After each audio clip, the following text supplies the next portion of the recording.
بسم الله الرحمن الرحيم.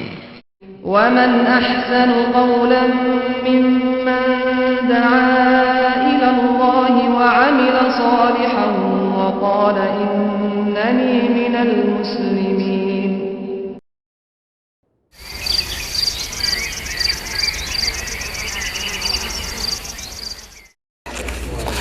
الحمد لله نحمده ونستعينه ونستغفره ونؤمن به ونتوكل عليه ونعوذ بالله من شرور أنفسنا ومن سيئات أعمالنا من يهده الله فلا مضل له ومن يضلل فلا هادي له وأشهد أن لا إله إلا الله وأشهد أن محمدا عبده ورسوله.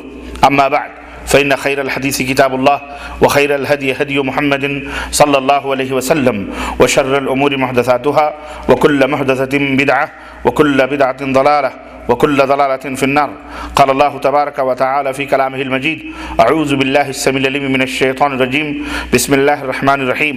يا أيها الذين آمنوا اتقوا الله حق تقاته ولا تموتن إلا وأنتم مسلمون واعتصموا بحبل الله جميعا ولا تفرقوا. وقال تعالى في موضع آخر: قل إن كنتم تحبون الله فاتبعوني يحببكم الله ويغفر لكم ذنوبكم والله غفور رحيم. اللهم صل على محمد وعلى آل محمد كما صليت على إبراهيم وعلى آل إبراهيم إنك حميد مجيد. اللهم بارك على محمد وعلى آل محمد كما باركت على إبراهيم وعلى آل إبراهيم إنك حميد مجيد. تمام قسم کی حمد و ثنا، کبریائی اور بڑائی اس اللہ عز و جل کے لیے لائق و زیبہ ہے جس نے ہمیں اور آپ کو پیدا فرمایا، اور بیش بہا درود و سلام اس ذات مبارکہ مطہرہ پر جن کا نام نامی اسم گرامی احمد مجتبیٰ محمد مصطفیٰ صلی اللہ علیہ وسلم.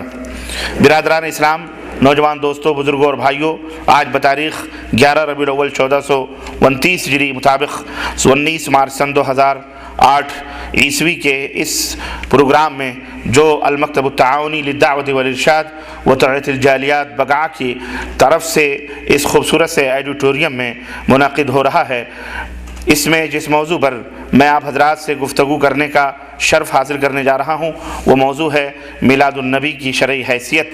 اللہ عز و جل سے دعا ہے کہ اللہ تبارک و تعالی ہمیں اس عظیم اور اس اہم اور حساس موضوع پر بصیرت افروز دلائل اور براہین کے ساتھ بیان کرنے کی توفیق عطا فرمائیں، اور اللہ عز و جل ہم سب کو سن کر سمجھ کر عمل کرنے کی توفیق عطا فرمائے. آمین یا رب العالمین.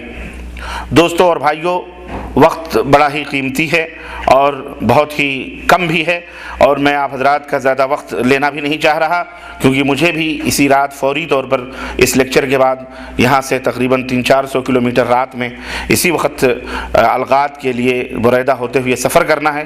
اس لیے میں اپنے اس موضوع کو اختصار کے ساتھ اور بلا اور تفصیلی تمہید کے میں آپ حضرات کی خدمت میں رکھنے کی کوشش کر رہا ہوں. اللہ عز و جل سے دعا ہے کہ اللہ تبارک تعالی ہمیں اور آپ کو عمل کی توفیق عطا فرمائے. آمین یا رب العالمین.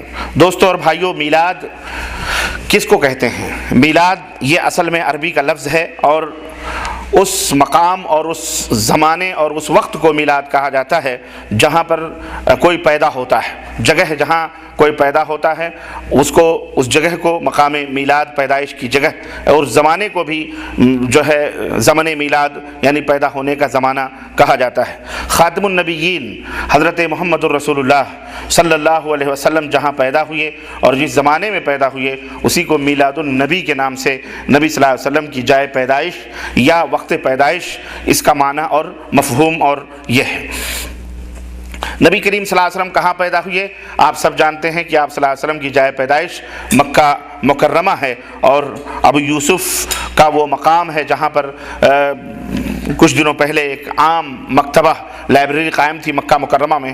وہی جگہ تھی جہاں نبی کریم صلی اللہ علیہ وسلم پیدا ہوئے، اور جس زمانے میں پیدا ہوئے، کون سی تاریخ تھی، کون سا وقت تھا، کون سا ٹائم تھا، اصل میں دن کے بارے میں تو کنفرم ہے کہ اللہ کے رسول یوم الاثنین یعنی سوموار یعنی پیر کے دن پیدا ہوئے. البتہ تاریخ میں کئی تاریخ آتی ہے کہ 12 ربیع الاول کو پیدا ہوئے یا 9 ربیع الاول کو پیدا ہوئے، ربیع الاول میں پیدا ہوئے یا رمضان میں پیدا ہوئے یا رجب میں پیدا ہوئے، اس تعلق سے، تاریخ کی تعلق سے کون سی تاریخ کو پیدا ہوئے، تمام اہل سیر اور مورخین کا اس تعلق سے اختلاف ہے۔ کچھ لوگ کہتے ہیں 12 ربیع الاول کو پیدا ہوئے، کچھ لوگ کہتے ہیں نہیں بلکہ 9 ربیع الاول کو پیدا ہوئے، اس تعلق سے اختلاف ہے۔ کچھ لوگ کہتے ہیں ربیع الاول میں پیدا ہوئے، کچھ لوگ کہتے ہیں ربیع الاخر میں پیدا ہوئے، کچھ لوگ کہتے ہیں رجب میں پیدا ہوئے، اس میں بھی اختلاف ہے۔ بہرحال لیکن اس میں سارے تاریخ دانوں اور مورخین اور اہل سیر کا اتفاق ہے کہ 12 ربیع الاول کو اللہ کے رسول صلی اللہ علیہ وسلم ضرور وفات پائے ہیں۔ 12 ربیع الاول کو اللہ کے نبی صلی اللہ علیہ وسلم کی موت ہوئی ہے اور آپ صلی اللہ علیہ وسلم اس دار فانی سے کوچ کر کے جو ہے اللہ کو پیارے ہوئے ہیں۔ البتہ انگریزی جو تاریخ ہے اس تاریخ میں یہ آتا ہے کہ آپ صلی اللہ علیہ وسلم اگست کے مہینے میں، کون سے مہینے میں؟ اگست کے مہینے میں پیدا ہوئے، جو 570 عیسوی کی تاریخ تھی۔ اگست کا مہینہ 570 عیسوی کی تاریخ تھی جس میں نبی کریم صلی اللہ علیہ وسلم پیدا ہوئے۔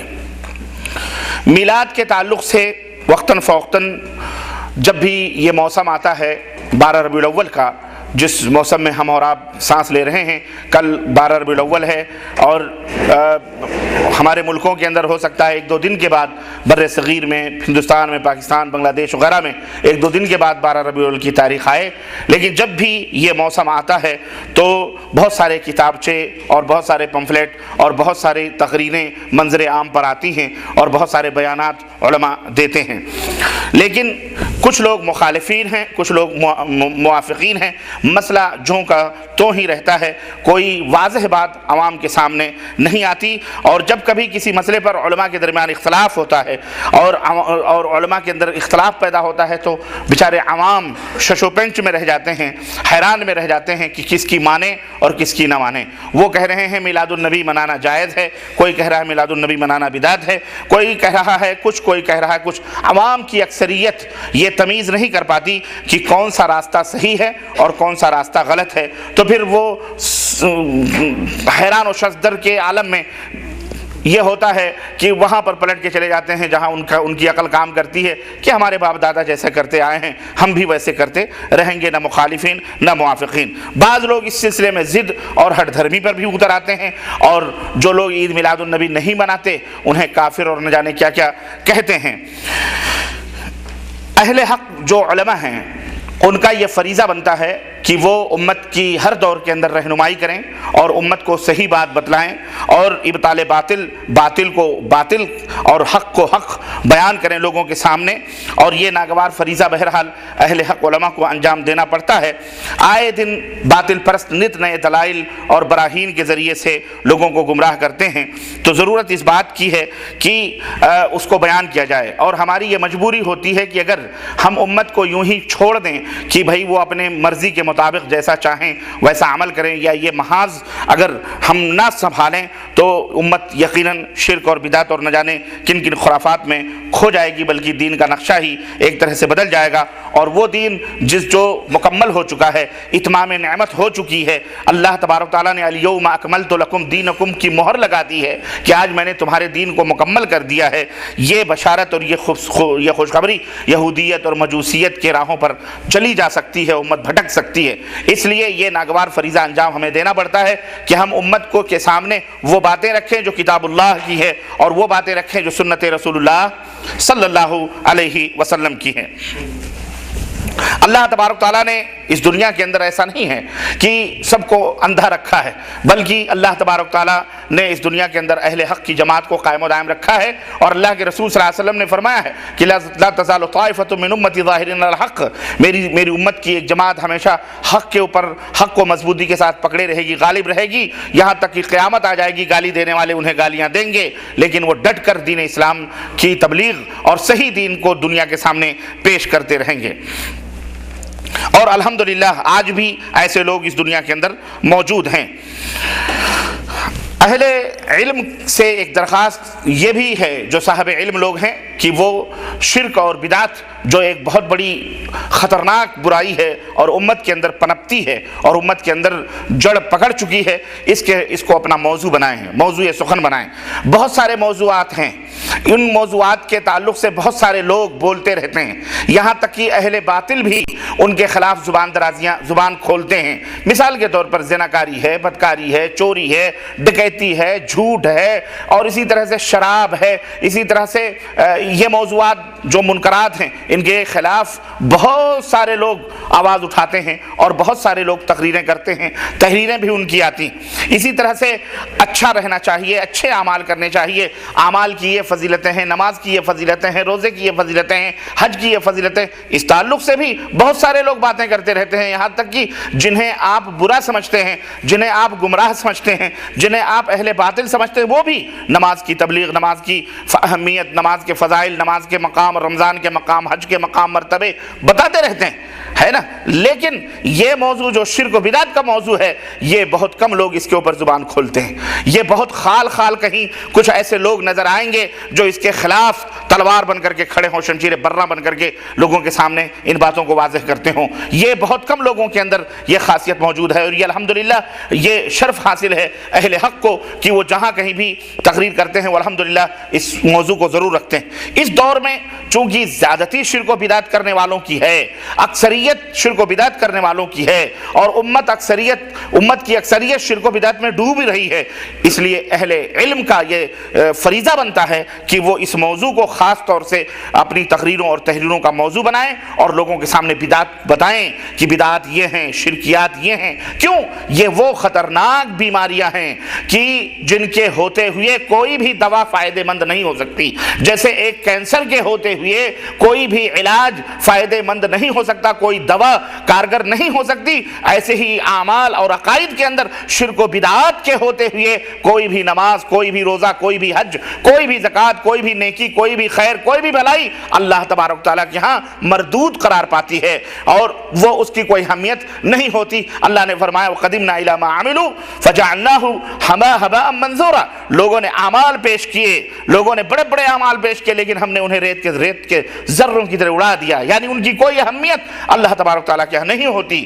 اسی لیے اللہ تعالیٰ نے فرمایا کہ ان اللہ لا یغفر ان یشرک بہ ویغفر ما دون ذلک لمن یشاء، اللہ تمام گناہوں کو تمہارے لیے چاہے معاف کر دے، لیکن اگر نہیں معاف کرے گا تو شرک باللہ کو نہیں معاف کرے گا۔ تو یہ وہ موضوعات ہیں کہ امت کے سامنے کھول کر کے بیان کیے جائیں، اور شیطان نے امت کے دلوں کے اندر، لوگوں کے دلوں کے اندر بھی بعض لوگوں کے اس شرک کو، اس بدعت کو بڑے ہی حسین اور بڑے ہی خوبصورت انداز سے مزین اور آراستہ کر کے بٹھا بھی دیا ہے، نہیں یہ نہ چھوڑنا، نہیں اس سے نہ ہٹنا۔ کیوں؟ شیطان کو پتا ہے کہ اس مدعے پر ہم اس کو بٹھا کے رکھیں گے اور یہ زہر اس کے دل میں رہے گا، اس کے عقیدے میں رہے گا، تو اس کا کوئی بھی عمل اللہ تعالیٰ کے ہاں قابل قبول نہیں ہوگا، اس لیے شیطان اسی کے اوپر زیادہ زور لگاتا ہے۔ تو میرے عزیزوں، میرے دوستوں اور بھائیوں، آج کی یہ مجلس اور یہ محفل اس ناحیے سے بڑی مبارک ہے کہ آج ہم ایک اہم موضوع کو سن رہے ہیں جو امت کے اندر گھر کر چکا ہے، اور یہ میلاد النبی کے نام پر جو کچھ ہمارے ملکوں کے اندر ہوتا ہے،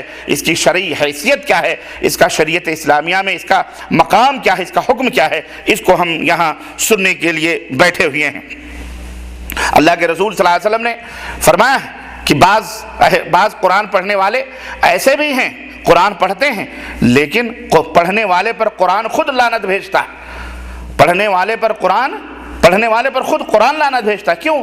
اس لیے کہ وہ قرآن پڑھتا ہے لیکن قرآن کے مطابق اس کا عمل نہیں ہوتا ہے، قرآن کے تقاضے کو وہ پورا نہیں کرتا ہے، وہ اس خوش فہمی میں رہتا ہے کہ میں تو قرآن پڑھ رہا ہوں، خلاص میں تو بڑا اچھا کام کر رہا ہوں، بڑا نیک کا کام کر رہا ہوں، لیکن اسے یہ پتہ نہیں ہوتا کہ قرآن جو ہے اس کے اوپر خود لعنت بھیجتا ہے۔ تو اب آپ اس سے اندازہ لگائیں، کیوں؟ اس لیے کہ قرآن کو صحیح ڈھنگ سے نہیں پڑھتا، قرآن کے مطابق عمل نہیں کرتا۔ ایسے ہی دنیا کے اندر بہت سارے اعمال ہیں کہ انسان کرتا ہے، خوش رہتا ہے کہ بڑا اچھا عمل ہے، بڑے اچھے اعمال کرتے ہیں، لیکن اللہ کی لعنت ایسے اعمال کرنے والوں کے اوپر ہوتی ہے۔ کیوں؟ اس لیے کہ وہ سنت کے مطابق، اللہ کے فرمان اور رسول کے فرمان کے مطابق اس کا عمل نہیں ہوتا ہے، اس طرح سے اس عمل کرنے والے پر اللہ اور اس کے رسول کی لعنت ہوتی ہے۔ اس لیے میرے عزیزوں، میرے دوستوں اور بھائیوں، ہمیں ہر عمل کرنے سے پہلے یہ دیکھ لینا چاہیے کہ یہ عمل اللہ کے نبی صلی اللہ علیہ وسلم نے ہمیں بتلایا ہے، صحابہ کرام رضوان اللہ علیہم اجمعین سے یہ چیز ثابت ہے کہ نہیں ثابت ہے، تب ہمیں وہ عمل کرنا چاہیے، اس سے پہلے ہمیں جرأت نہیں کرنی چاہیے۔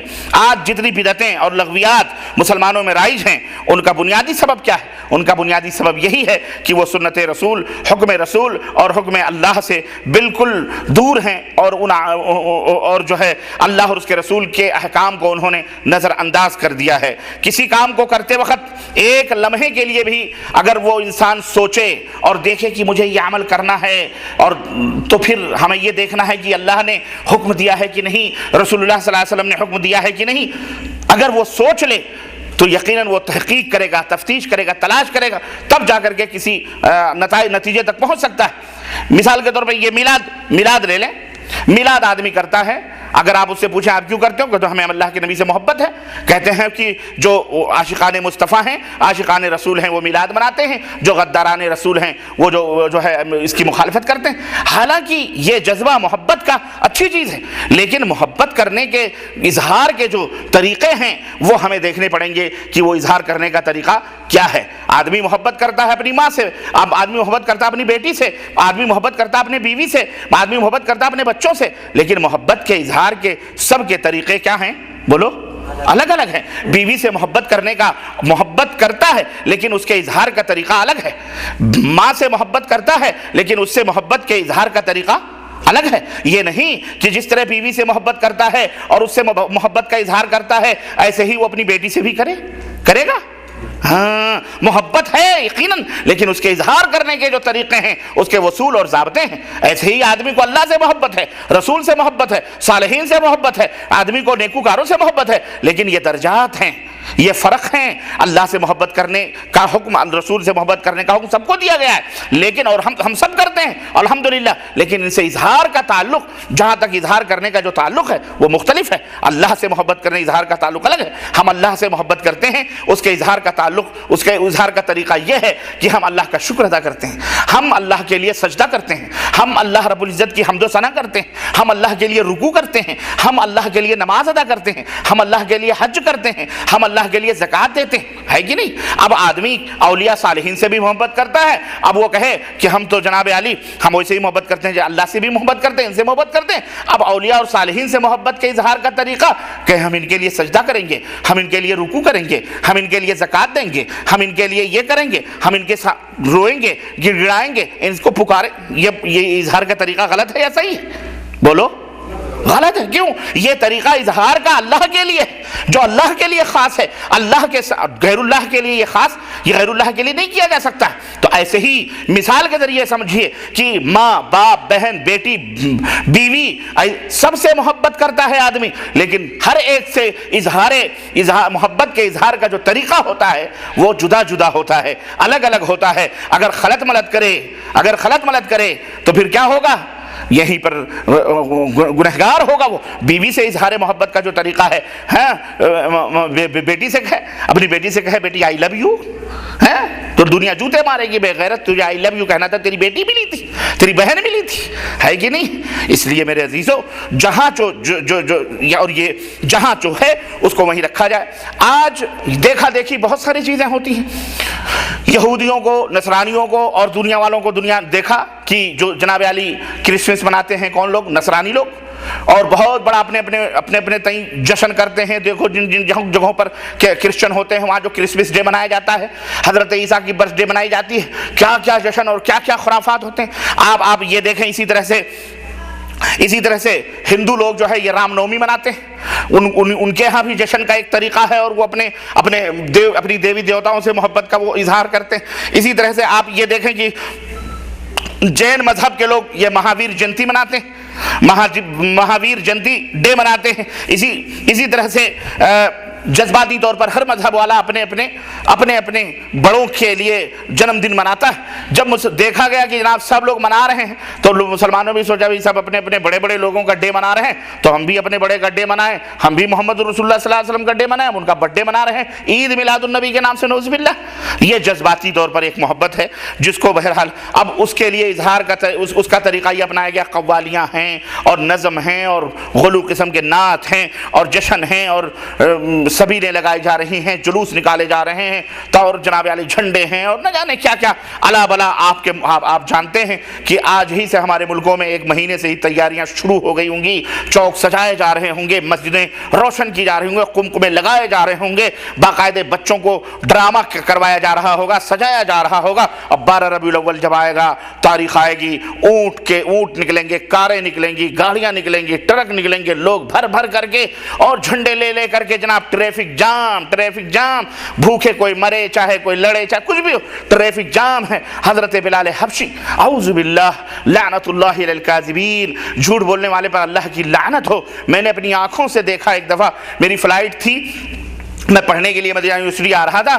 اسی تاریخ کو میری فلائٹ تھی اور میں نے دیکھا کہ میں مالونی سے اپنے بھائی کے گھر سے نکلا اور ٹریفک جام، اتنی جام، اور میں نے اپنی آنکھوں سے دیکھا، اعوذ باللہ کی آنکھوں سے آنسو اچھل پڑے، اللہ اکبر، کہ ایک ہاتھ گاڑی ہوتی ہے جس کو ٹھیلا کہتے ہیں، ٹھیلے کو لمبی سی ہاتھ گاڑی ہوتی ہے، اس کے اوپر نبی کریم صلی اللہ علیہ وسلم کا ایک گنبد خضرا بنایا ہوا ہے اور جناب علی حضرت اور ایک آدمی موٹا مسنڈا خوب چکنا صفا چٹ، بال بھی سب کچھ داڑھی سب سے باچٹ، اس کے اوپر کالی پینٹ لگائی ہوئی ہے اور اس کو جناب علی چمڑے کا ایک اتنا کمر تک ایک چمڑے کا اس کی صدری پہنائی ہوئی ہے اور چمڑے کا ایک لباس پہنایا ہوا ہے اور ہاتھ گاڑی کے اوپر میں رسی باندھ کر کالی سی اس کو جو ہے گردن میں ڈالی ہوئی ہے اور آگے 2 3 اونٹ ہیں، اس کے اوپر ایک بزرگ ہیں سعودی لباس پہنے ہوئے، 2 بچے ہیں ہاتھوں میں تسبیح لٹکا کر کے، اور آگے کاریں اور جھنڈے اور بینرز اور پیچھے یہ جو ہے ٹھیلا گھسیٹتے ہوئے یہ گنبد خضرا چل رہا ہے۔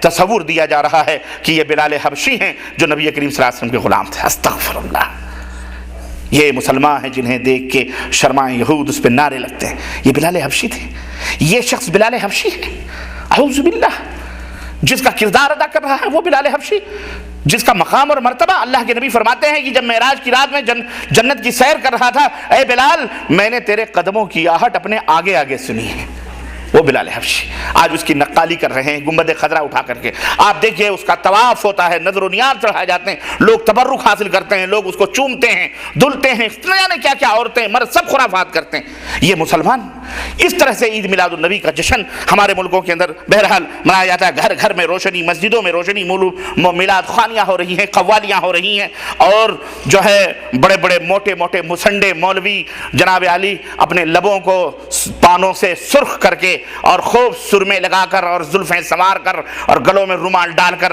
رنگ برنگے گیروے اور ہرے کلر کی ٹوپیاں اور مفلریں لگا کے بیٹھ کے چلا رہے ہوتے ہیں، جشن عید میلاد النبی مناؤ اور یہ کرو وہ کرو، شورا پڑھ رہے ہوتے ہیں اور لوگ جھوم رہے ہوتے ہیں، ہے کہ نہیں؟ استغفر اللہ۔ اور آج کل تو باقاعدہ ٹی ویوں پر بھی اور کیسٹوں کے اندر بھی ہاں بولو مرحبا، کندھے اچکا کر کمر ہلا کر کے مائکوں کو لے کر کے گانے گاتے ہیں، لائٹنگ کے ذریعے سے عورت مرد کو سب کو جھمایا جاتا ہے، بولو مرحبا، نبی کی پیدائش مرحبا، جشن میلاد، ہم نے سی ڈی دیکھی مرحبا، بڑے فاسق و فاجر خبیث قسم کے، اب تو باقاعدہ پہلے قوال ہوتے تھے، دڑمنڈے ہوتے تھے، اب تو باقاعدہ داڑھیاں رکھ کر کے جناب علی ٹوپیاں لگا کر مولویوں کی شکل و صورتیں اپنا کر پڑھ رہے ہیں، بولو مرحبا، جھنڈے لہرائے جا رہے ہیں اور کندھے، اور آگے ایک آدمی نعت پڑھتا ہے، پیچھے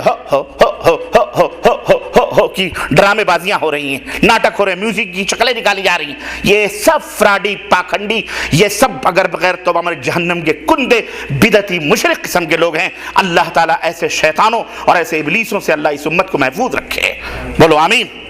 یہ وہ لوگ ہیں جو اب پیسے نوٹ برسائے جا رہے ہیں، جناب علی نوٹ برسائے جا رہے ہیں، کوئی 5 سال کا بچہ لا کر کے اس کے جو ہے طرز پڑھائی جا رہی ہے، کوئی اس کی نظم پڑھائی جا رہی ہے، گانوں کے طرف۔ میں نے بھیونڈی کے اندر دیکھا، بامبے میں، اللہ کی قسم، خانہ کعبہ کا غلاف پورا خانہ کعبہ بنا کر اور ہری پٹیاں، یہ نوجوان اور گانوں کی جو ہے فحش گانوں کی میوزکوں پر قوالیاں گا کر کے خانہ کعبہ کے غلاف کے نیچے ڈینس کر رہے ہیں، اعوذ باللہ۔ اور لڑکے، یہ لونڈے، چھوٹے بڑے چھوکرے، عورتیں چاروں طرف بیٹھ کھڑی ہوئی ہیں لائن لگائے، یہ عرق گلاب رش وہ لے کر کے ان کے چہروں پر، خوبصورت لڑکیوں کے چہروں پر رش کر رہے ہیں۔ ہم نے کہا دیکھو یہ میلاد النبی ہے، یہ جشن منایا جا رہا ہے، یہ ساری سب عیاشیت اور ساری سب زناکاری اور بدکاری کے وسائل اور ذرائع ہیں، اس کا اسلام سے کوئی تعلق نہیں۔ کل پرسوں ہمارے ملکوں کے اندر یہ تاریخ آنے والی ہے، اگر کسی شیطان نے ایک پتھر پھینک دیا ہندو مسلم رائٹ ہو جائے گا کہ نہیں ہو جائے گا؟ کتنی خون جائے۔ مولوی تو کار میں بیٹھ کے کھسک جائے گا، مولوی کار میں بیٹھتا ہے، ایئر کنڈیشن کار میں، شیشے بند، جہاں فساد ہوا وہ فوری طور پر اپنے اڈے پہ پہنچ جاتا ہے۔ پٹتا کون ہے؟ یہ عوام پبلک بے گناہ، لیکن یہ عوام پبلک بے گناہ نہیں ہے، یہ بھی بہت مورخ ہے، ہاں عیاش ذہنیت ہے، اپنے مزے لینے کے لیے اپنے دین سمجھتے ہیں، اسلام سمجھتے ہیں، حالانکہ یہ سب اسلام کا اس سے کوئی تعلق اور کوئی رشتہ نہیں۔ اس لیے میرے عزیزو ضرورت اس بات کی ہے کہ آج جو لوگ اس تاریخ کی مخالفت کرتے ہیں اور کہتے ہیں کہ لوگوں نبی کا برتھ ڈے یہ حرام ہے، نبی نے برتھ ڈے نہیں منایا، رسول نے اپنا برتھ ڈے جنم دن نہیں منایا، عید میلاد النبی نے، آج ان کو کہا جاتا ہے یہودیوں کے ایجنٹ ہیں، یہ اسرائیل کے ایجنٹ ہیں، یہ امریکہ کے ڈالر کے بکاؤ غلام ہیں، ہاں امریکہ نے انہیں پالا اور پوسا ہے۔ سیعلمون غدن، کل جانیں گے یہ من الکذاب الاشر، کون ہے بدماش جھوٹا، کل انہیں پتہ چلے گا کہ کون شر پسند جھوٹا ہے، کل قیامت کے دن جب پردہ اٹھے گا جب پتہ چلے گا۔ اللہ تعالی ہمیں ایسے شر پسندوں سے محفوظ رکھے۔ اہل حق کو ہمیشہ تیار رہنا چاہیے گالیوں کے سہنے کے لیے، اور صرف گالیاں ہی نہیں بلکہ گولیوں کے بھی سہنے کے لیے اپنے سینوں کو کھول کر کھڑا رہنا چاہیے، کیونکہ اہل باطل نے کبھی معاف نہیں کیا ہے۔ جب دلائل اور براہین کے سامنے ان کا زور ختم ہوتا ہے تو پھر لاٹھی اور ڈنڈے اور گالی اور گلوچ ہی نہیں بلکہ جناب علی گولیوں کے اوپر بھی آ جاتے ہیں، بم پر بھی آ جاتے ہیں اور مار دھاڑ کے اوپر آ جاتے ہیں۔ اہل حق کو چاہیے کہ ہرگز عقیدے سے کبھی سودا نہیں ہو سکتا، عقیدے اور منہج سے کبھی سودا، ایمان سے سودا نہیں ہو سکتا ہے، کبھی بھی اس سے تنازل نہیں ہو سکتا۔ ڈٹ کر دنیا کے سامنے بھلے زمانہ دشمن ہو جائے، بھلے لوگوں کی سلوٹیں آئیں، پیشانیوں پر سلوٹیں آئیں، ان کی پرواہ کیے بغیر توحید کے مسئلے کو واضح طور پر بیان کریں، شرک اور بدعات کے مسئلے کو واضح طور پر بیان کریں، اور چیخ کر لوگوں کو بتلائیں کہ یہ شرک ہے، یہ بدعت ہے، اس کا نہ دلیل ثبوت قرآن میں ہے نہ اس کی دلیل ثبوت احادیث میں ہے، یہ تمام سب اسلام سے خلاف چیزیں ہیں، تاکہ امت کے حساس طبقے کے لوگ جو جنت میں جانا چاہتے ہیں، جنہیں اللہ کا خوف ہے، وہ بچ سکیں، جن کے دلوں میں اللہ کی محبت ہے، اور جنہیں جہنم مقدر ہے وہ تو جہنم میں جائیں گے۔ انک لا تہدی من احببت ولکن اللہ یہدی من یشاء، ہاں تم جس کو چاہو ہدایت دینا تم نہیں دے سکتے، اللہ جس کو ہدایت دینا چاہتا ہے وہی ہدایت پہ آتا ہے۔ اس لیے بدعات اور خرافات پر تنقید کی جائے، کھلے طور پر بحث کی جائے، اور بغیر کسی اس کے، لوگ کہتے ہیں کہ جی یہ توحید اور سنت کی بات کر کے امت کے اندر پھوٹ ڈالنا چاہتے ہیں، اشتعال انگیز باتیں کرتے ہیں، بڑی سخت باتیں کرتے ہیں، یہ لوگ مسلمانوں کے سامنے یہ بیان کرتے ہیں کہ جناب رسول اللہ صلی اللہ علیہ وسلم کو گالیاں دیتے ہیں، گستاخ ہیں، اور یہ ہیں، ان کی قطعاً کوئی پرواہ نہ کی جائے، یہ کہنے ہیں بکنے دو، یہ مریض ہیں، دلوں کے مریض ہیں، ان کی طرف دھیان نہ دی جائے۔ میرے عزیزو حقیقت یہ ہے کہ آج امت جو مختلف ٹکڑیوں میں بٹی ہوئی ہے، اس کے انتشار کا اور اختلاف کا ایک ہی سبب ہے، اور اس کے اتحاد کی بھی ایک ہی بنیادی وجہ ہے۔ افتراق اور انتشار کا ایک سبب یہ ہے کہ یہ امت کی کثیر تعداد بدعت اور شرک کے اندر ملوث ہے، بدعت اور شرک کے اندر ملوث ہے، اس لیے اس کے اندر انتشار ہے۔ اگر اس کے اندر توحید آ جائے، اگر اس کے اندر سنت کا جذبہ پیدا ہو جائے، اللہ کی قسم پوری امت کے اندر اتفاق اور اتحاد پیدا ہو جائے گا، پوری امت متحد ہو سکتی ہے۔ اگر اس کے سینے سے شرک اور بدعت کی غلاظتیں صاف ہو جائیں، صرف سنت اور توحید کی محبت آ جائے، متفق ہو جائیں گے۔ لیکن جب تک یہ غلاظتیں رہیں گی، جب تک یہ جراثیم رہیں گے، امت کبھی بھی متفق ہو سکتی؟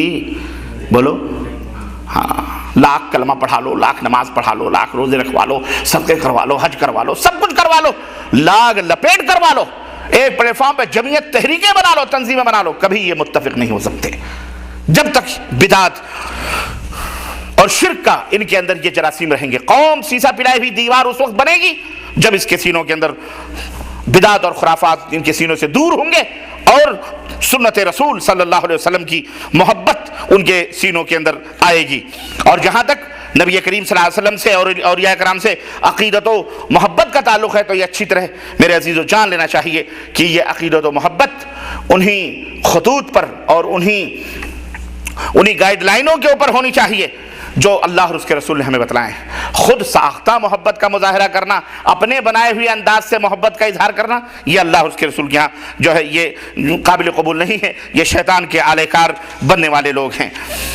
میلاد کے تعلق سے بہت ساری باتیں آپ نے سنی ہوں گی، اور میں نے ابھی بتایا کہ میلاد کی حقیقت یہ ہے، زمانے سے بھی اس کا تعلق ہے، جگہ کا بھی تعلق ہے۔ نبی کریم صلی اللہ علیہ وسلم کے میلاد کے تعلق سے ہمارے ملکوں میں جو کچھ بھی ہوتا آپ سب کو ماننا۔ چند شبہات اور چند شکوک ہیں، چند اس کے وجوہات ہیں جس کی طرف لوگ جو ہے جس کی وجہ سے دلیل دیتے ہیں کہ جناب ہم میلاد اس وجہ سے مناتے ہیں، ہم میلاد اس وجہ سے مناتے ہیں۔ اولاً یہ بات اچھی طرح سے ہمیں اور آپ کو سمجھ لینی چاہیے کہ اس کا ثبوت نہ قرآن میں ہے نہ حدیث میں، اور نہ ہی سلف سے ثابت ہے، نہ ہی کسی امام سے ثابت ہے، نہ کسی محدث سے ثابت ہے۔ یہ پیداوار کب کی ہے؟ یہ علامہ سیوطی رحمۃ اللہ علیہ، ان کی کتاب علامہ سیوطی نے اپنی کتاب الحاوی میں یہ بات ذکر کی ہے کہ یہ 7ویں صدی کی پیداوار ہے۔ کس صدی کی؟ 7ویں صدی کی یہ پیداوار ہے۔ ایک شخص، ایک بادشاہ تھا جس کا نام تھا الملک المظفر، اس کا نام تھا، جس نے اس بدعت کو ایجاد کیا، اور اس دور کا ایک ابو الخطاب بن دحیہ محدث اپنے آپ کو کہلانے والا جھوٹا محدث تھا۔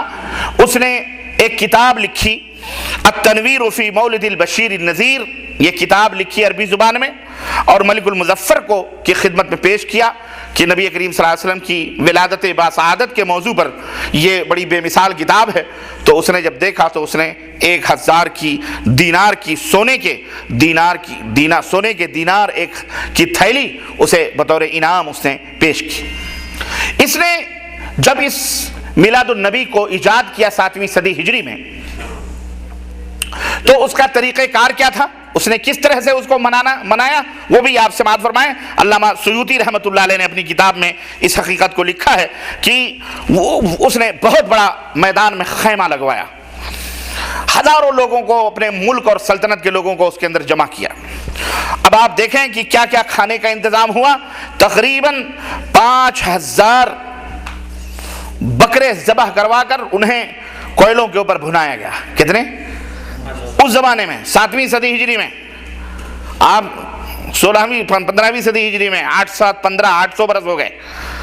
5000 بکرے کوئلوں کے اوپر خیمے کے سامنے بھنوائے گئے۔ 10,000 مرغیاں ذبح کروا کر انہیں دسترخوان پہ سجایا گیا، اور تقریباً 100 گھوڑے ذبح کروائے گئے۔ کتنے؟ 100 گھوڑے ذبح کروا کر، اور اسی طرح سے ایک میٹھا ہوتا ہے 1000 تقریباً 100,000 تقریباً 1,00,000 زبیدی بنائی گئی اور لوگوں کے سامنے پیش کی گئی، اور اسی طرح سے 30,000 حلوے کی سینیاں تیار کی گئیں، اور باقاعدے جو ہے رات سے لے کر صبح تک، فجر تک باقاعدے صوفیوں کو اور بڑے بڑے لوگوں کو جمع کیا گیا، اور درویش آئے، ناچنے والوں کے ساتھ رقص شروع ہوا، قوالیاں شروع ہوئیں، اور دف بجائے گئے اور گانے اور بجانے کی چیزیں، اور بادشاہ بھی ان کے ساتھ جھومنا اور ناچنا اس نے شروع کیا۔ اور اس طرح یہ منظر جو باطل حفلہ تھا، جلسہ تھا، اس طرح فجر تک یہ چلتا رہا، اور ناچنے گانے والے چلتے رہے، اور نام دیا گیا اس کو نبی کریم صلی اللہ علیہ وسلم کی ولادت باسعادت کا جشن عید میلاد النبی۔ اس کو نبی کریم صلی اللہ علیہ وسلم کی ولادت سے اس کو منسوب کیا گیا۔ یہ اس کی تاریخ کی ابتدائی تاریخ ہے، اس سے کوئی مائی کلال انکار نہیں کر سکتا۔ یہ جو میلاد منانے والے ہیں ان سے بھی پوچھو تو یہ بھی یہی بتائیں گے۔ ایسا نہیں کہ ہم نے، یہ ہمارے باپ کی تاریخ نہیں ہے، نہ ہم نے اپنے گھر سے اس تاریخ کو مرتب کیا ہے۔ علامہ سیوطی رحمۃ اللہ علیہ نے اپنی کتاب الحاوی کے اندر اس واقعے کو مکمل طور پر ذکر کیا ہے۔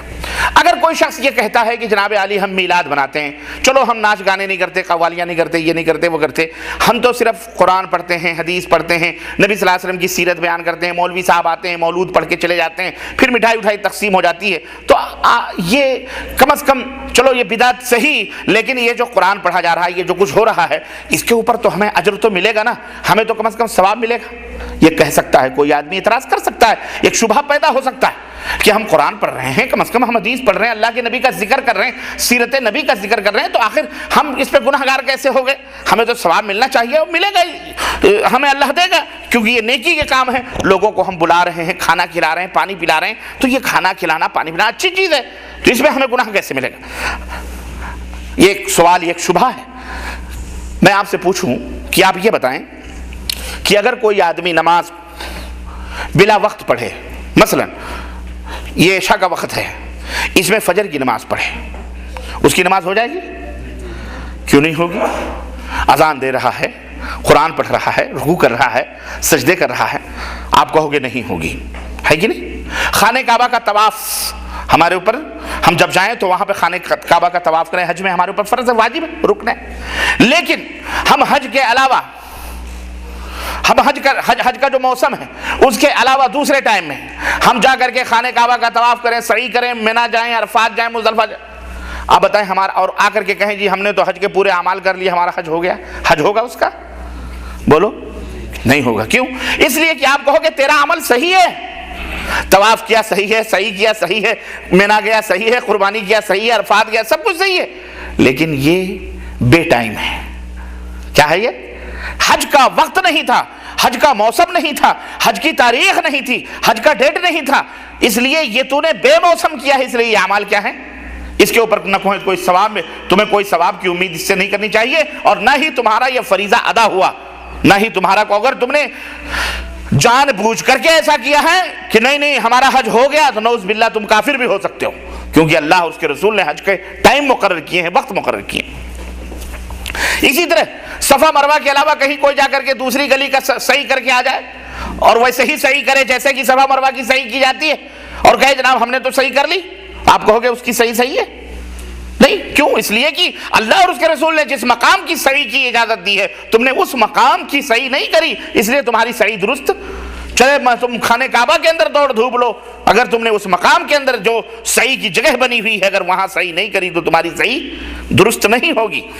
تو اسی طرح سے میرے عزیزو، جس طرح سے ابھی آپ نے بتایا کہ خانہ کعبہ کے ارد گرد اگر کوئی طواف نہ کرے، کسی گھر کا طواف کر لے تو اس کا طواف ہو جائے گا؟ نہیں ہوگا۔ تو جس طرح سے یہ تمام نیکیوں کے اعمال بغیر نبی کریم صلی اللہ علیہ وسلم کی، اللہ اور اس کے رسول کے تعلیم کے خلاف اگر کوئی شخص کرتا ہے اور اس کے اوپر کوئی اس کو اجر اور ثواب نہیں ملتا، اسی طرح سے یہ تمام اعمال اللہ اور اس کے رسول کی تعلیم کے خلاف کیے جائیں گے تو اس کا ثواب اور اجر بولو نہیں ملے گا۔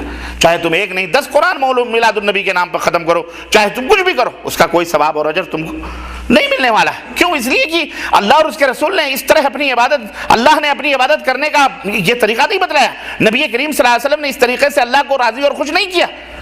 تو جس طرح بغیر اوقات مقررہ کے اور بغیر کسی اس کے آپ یہ اعمال کر کے اجر اور ثواب کے مستحق نہیں ہو سکتے، اسی طرح سے میرے عزیزو یہ تمام سب چیزیں کر کے بھی آپ ثواب کی امید نہ رکھیں۔ کیوں؟ اس لیے کہ اللہ کے رسول صلی اللہ علیہ وسلم نے فرمایا من احدث فی امرنا ھذا ما لیس منہ فہو رد، ہمارے لائے ہوئے اس دین میں جس نے کسی نئی بات کا اضافہ کیا فہو رد، تو وہ مردود ہے۔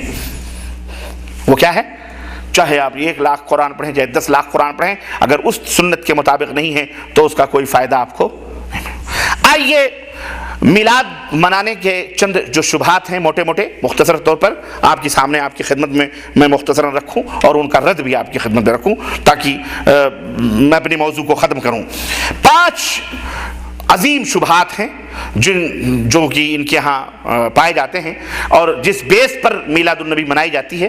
حالانکہ جب اس کی ابتدا ہوئی، اسٹارٹنگ ہوئی تو اس کی کوئی دلیل نہیں تھی، جذباتی طور پر لوگوں نے منایا تو ہم بھی منا رہے ہیں۔ بعد میں جب مناتے کہتے ہیں نا کہ ایک آدمی اگر خود جھوٹ بولا ہو اور اس جھوٹ کو 10 دفعہ اگر وہ 10 دفعہ دہرا لے اور 10 دفعہ 10 جگہوں پہ بیان کر دے تو جھوٹ بولنے والے کو بھی، جس نے خود بنایا ہے، اس کو بھی شک ہو جاتا ہے کہ یہ جھوٹ ہے یا صحیح سچ، وہ خود اس کے اوپر یقین ہو جاتا ہے کہ جو میں بول رہا ہوں صحیح بول رہا ہوں۔ ایسے ہی یہ غلط بات کو جب پھیلا دی گئی تو اب اس کے لیے دلائل اور براہین جب مقابلہ ہوا کہ نہیں یہ تو شرک ہے، یہ بدعت ہے، تو اب شیطان نے کہا نہیں، اب اس کے لیے دلائل ڈھونڈنا ضروری، اب اس کے لیے دلائل اور ثبوت کہاں سے ملے؟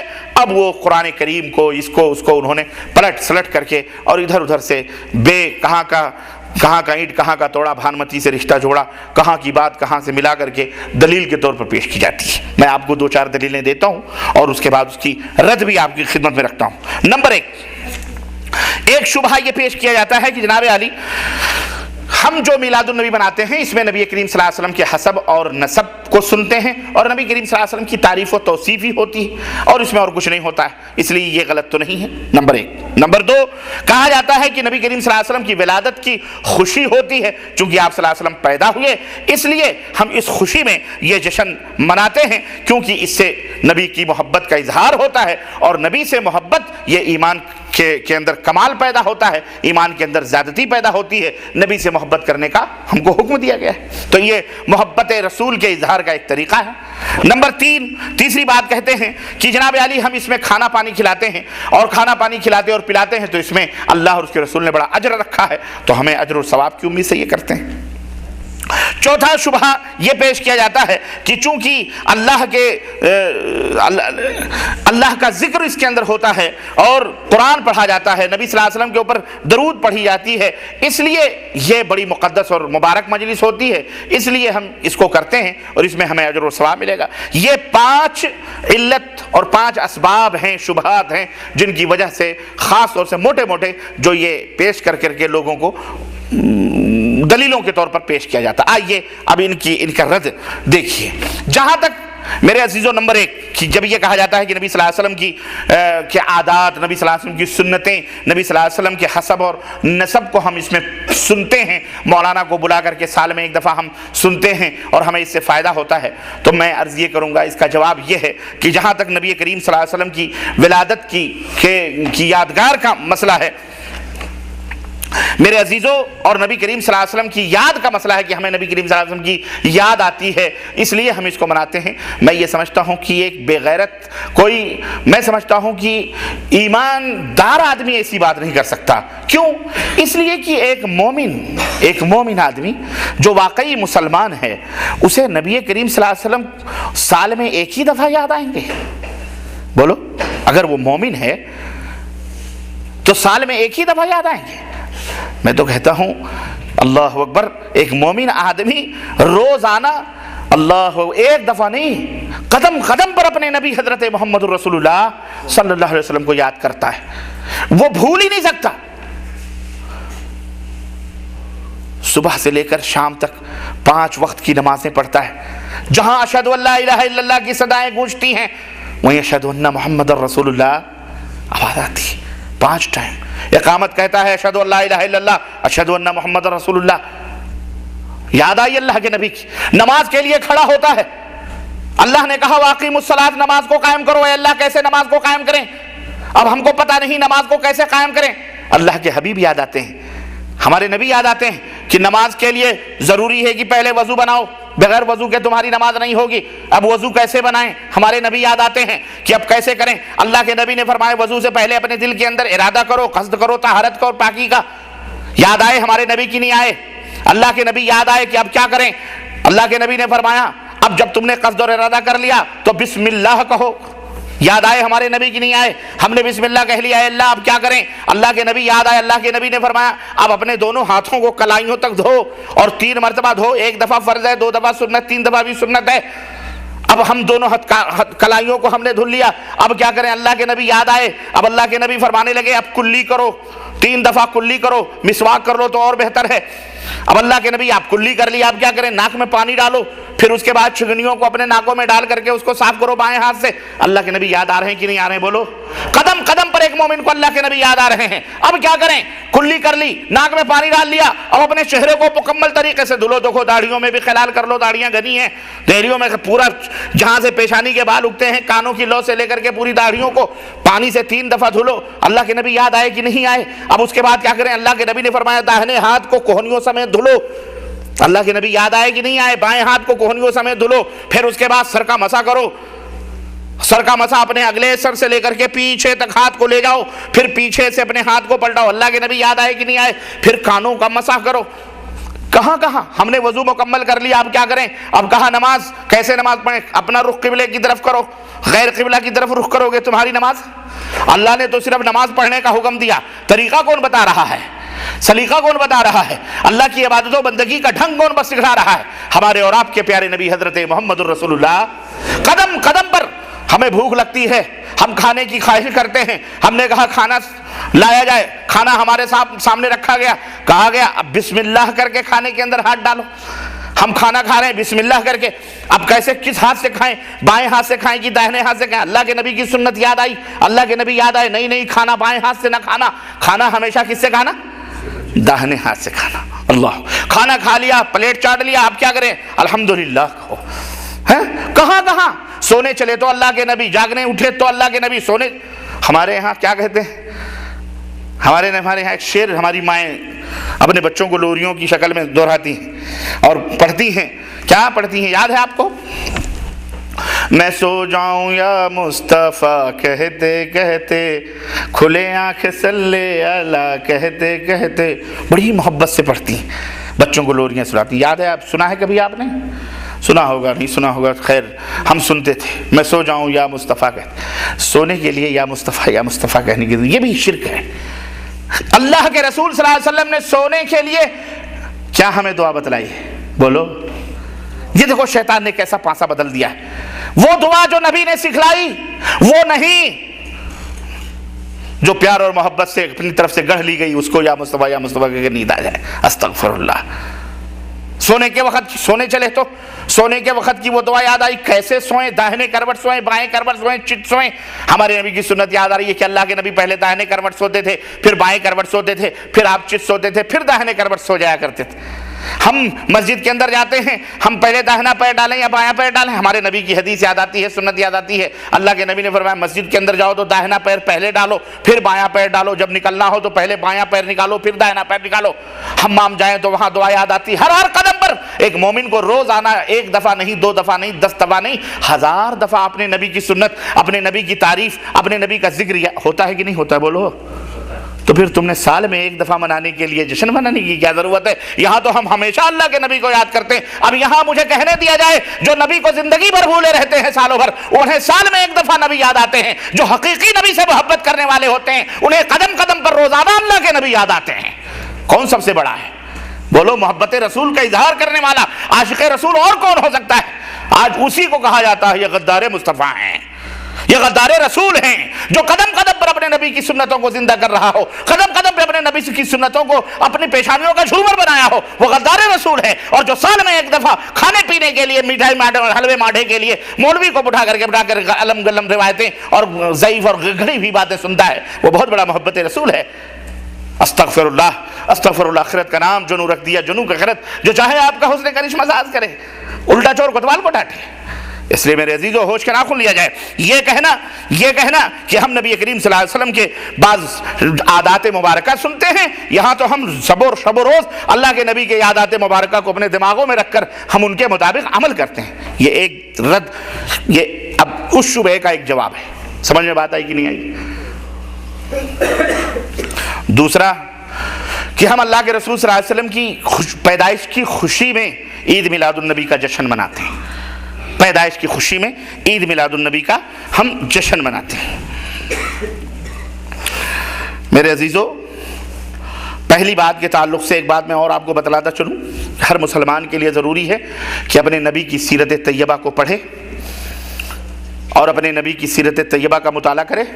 الرحیق المختوم بڑی عظیم کتاب، پورے ورلڈ میں سیرت کے موضوع پر اردو زبان میں، عربی میں لکھی، اردو میں ترجمہ کیا گیا، مولانا صفی الرحمان رحمۃ اللہ علیہ انہوں نے لکھی ہے، اس کا مطالعہ کرو۔ بڑی پیاری کتاب ہے، مختصر، بڑی پیاری جامع کتاب ہے، اور پہلا نمبر اس نے سیرت میں حاصل کیا۔ یہ بھی اللہ تبارک رب العزت کا فضل اور اس کا احسان ہے کہ جب سیرت نبی پر ایک سیمینار ہوا اور اس میں اعلان کیا گیا کہ دنیا کے اندر جو بھی جس بھی زبان میں سیرت اچھی لکھے گا اسے انعام دیا جائے گا، تو ایک اللہ تعالیٰ نے ایک ایسے ہندی شخص کو توفیق عطا فرمائی جس نے نبی کریم صلی اللہ علیہ وسلم کی سیرت طیبہ پر عربی زبان میں سیرت طیبہ لکھ کر کے اس نے ایوارڈ حاصل کیا پوری دنیا کے اندر، جبکہ عربوں میں لکھا لیکن ان کی کتابیں ان سے کم تر رہی۔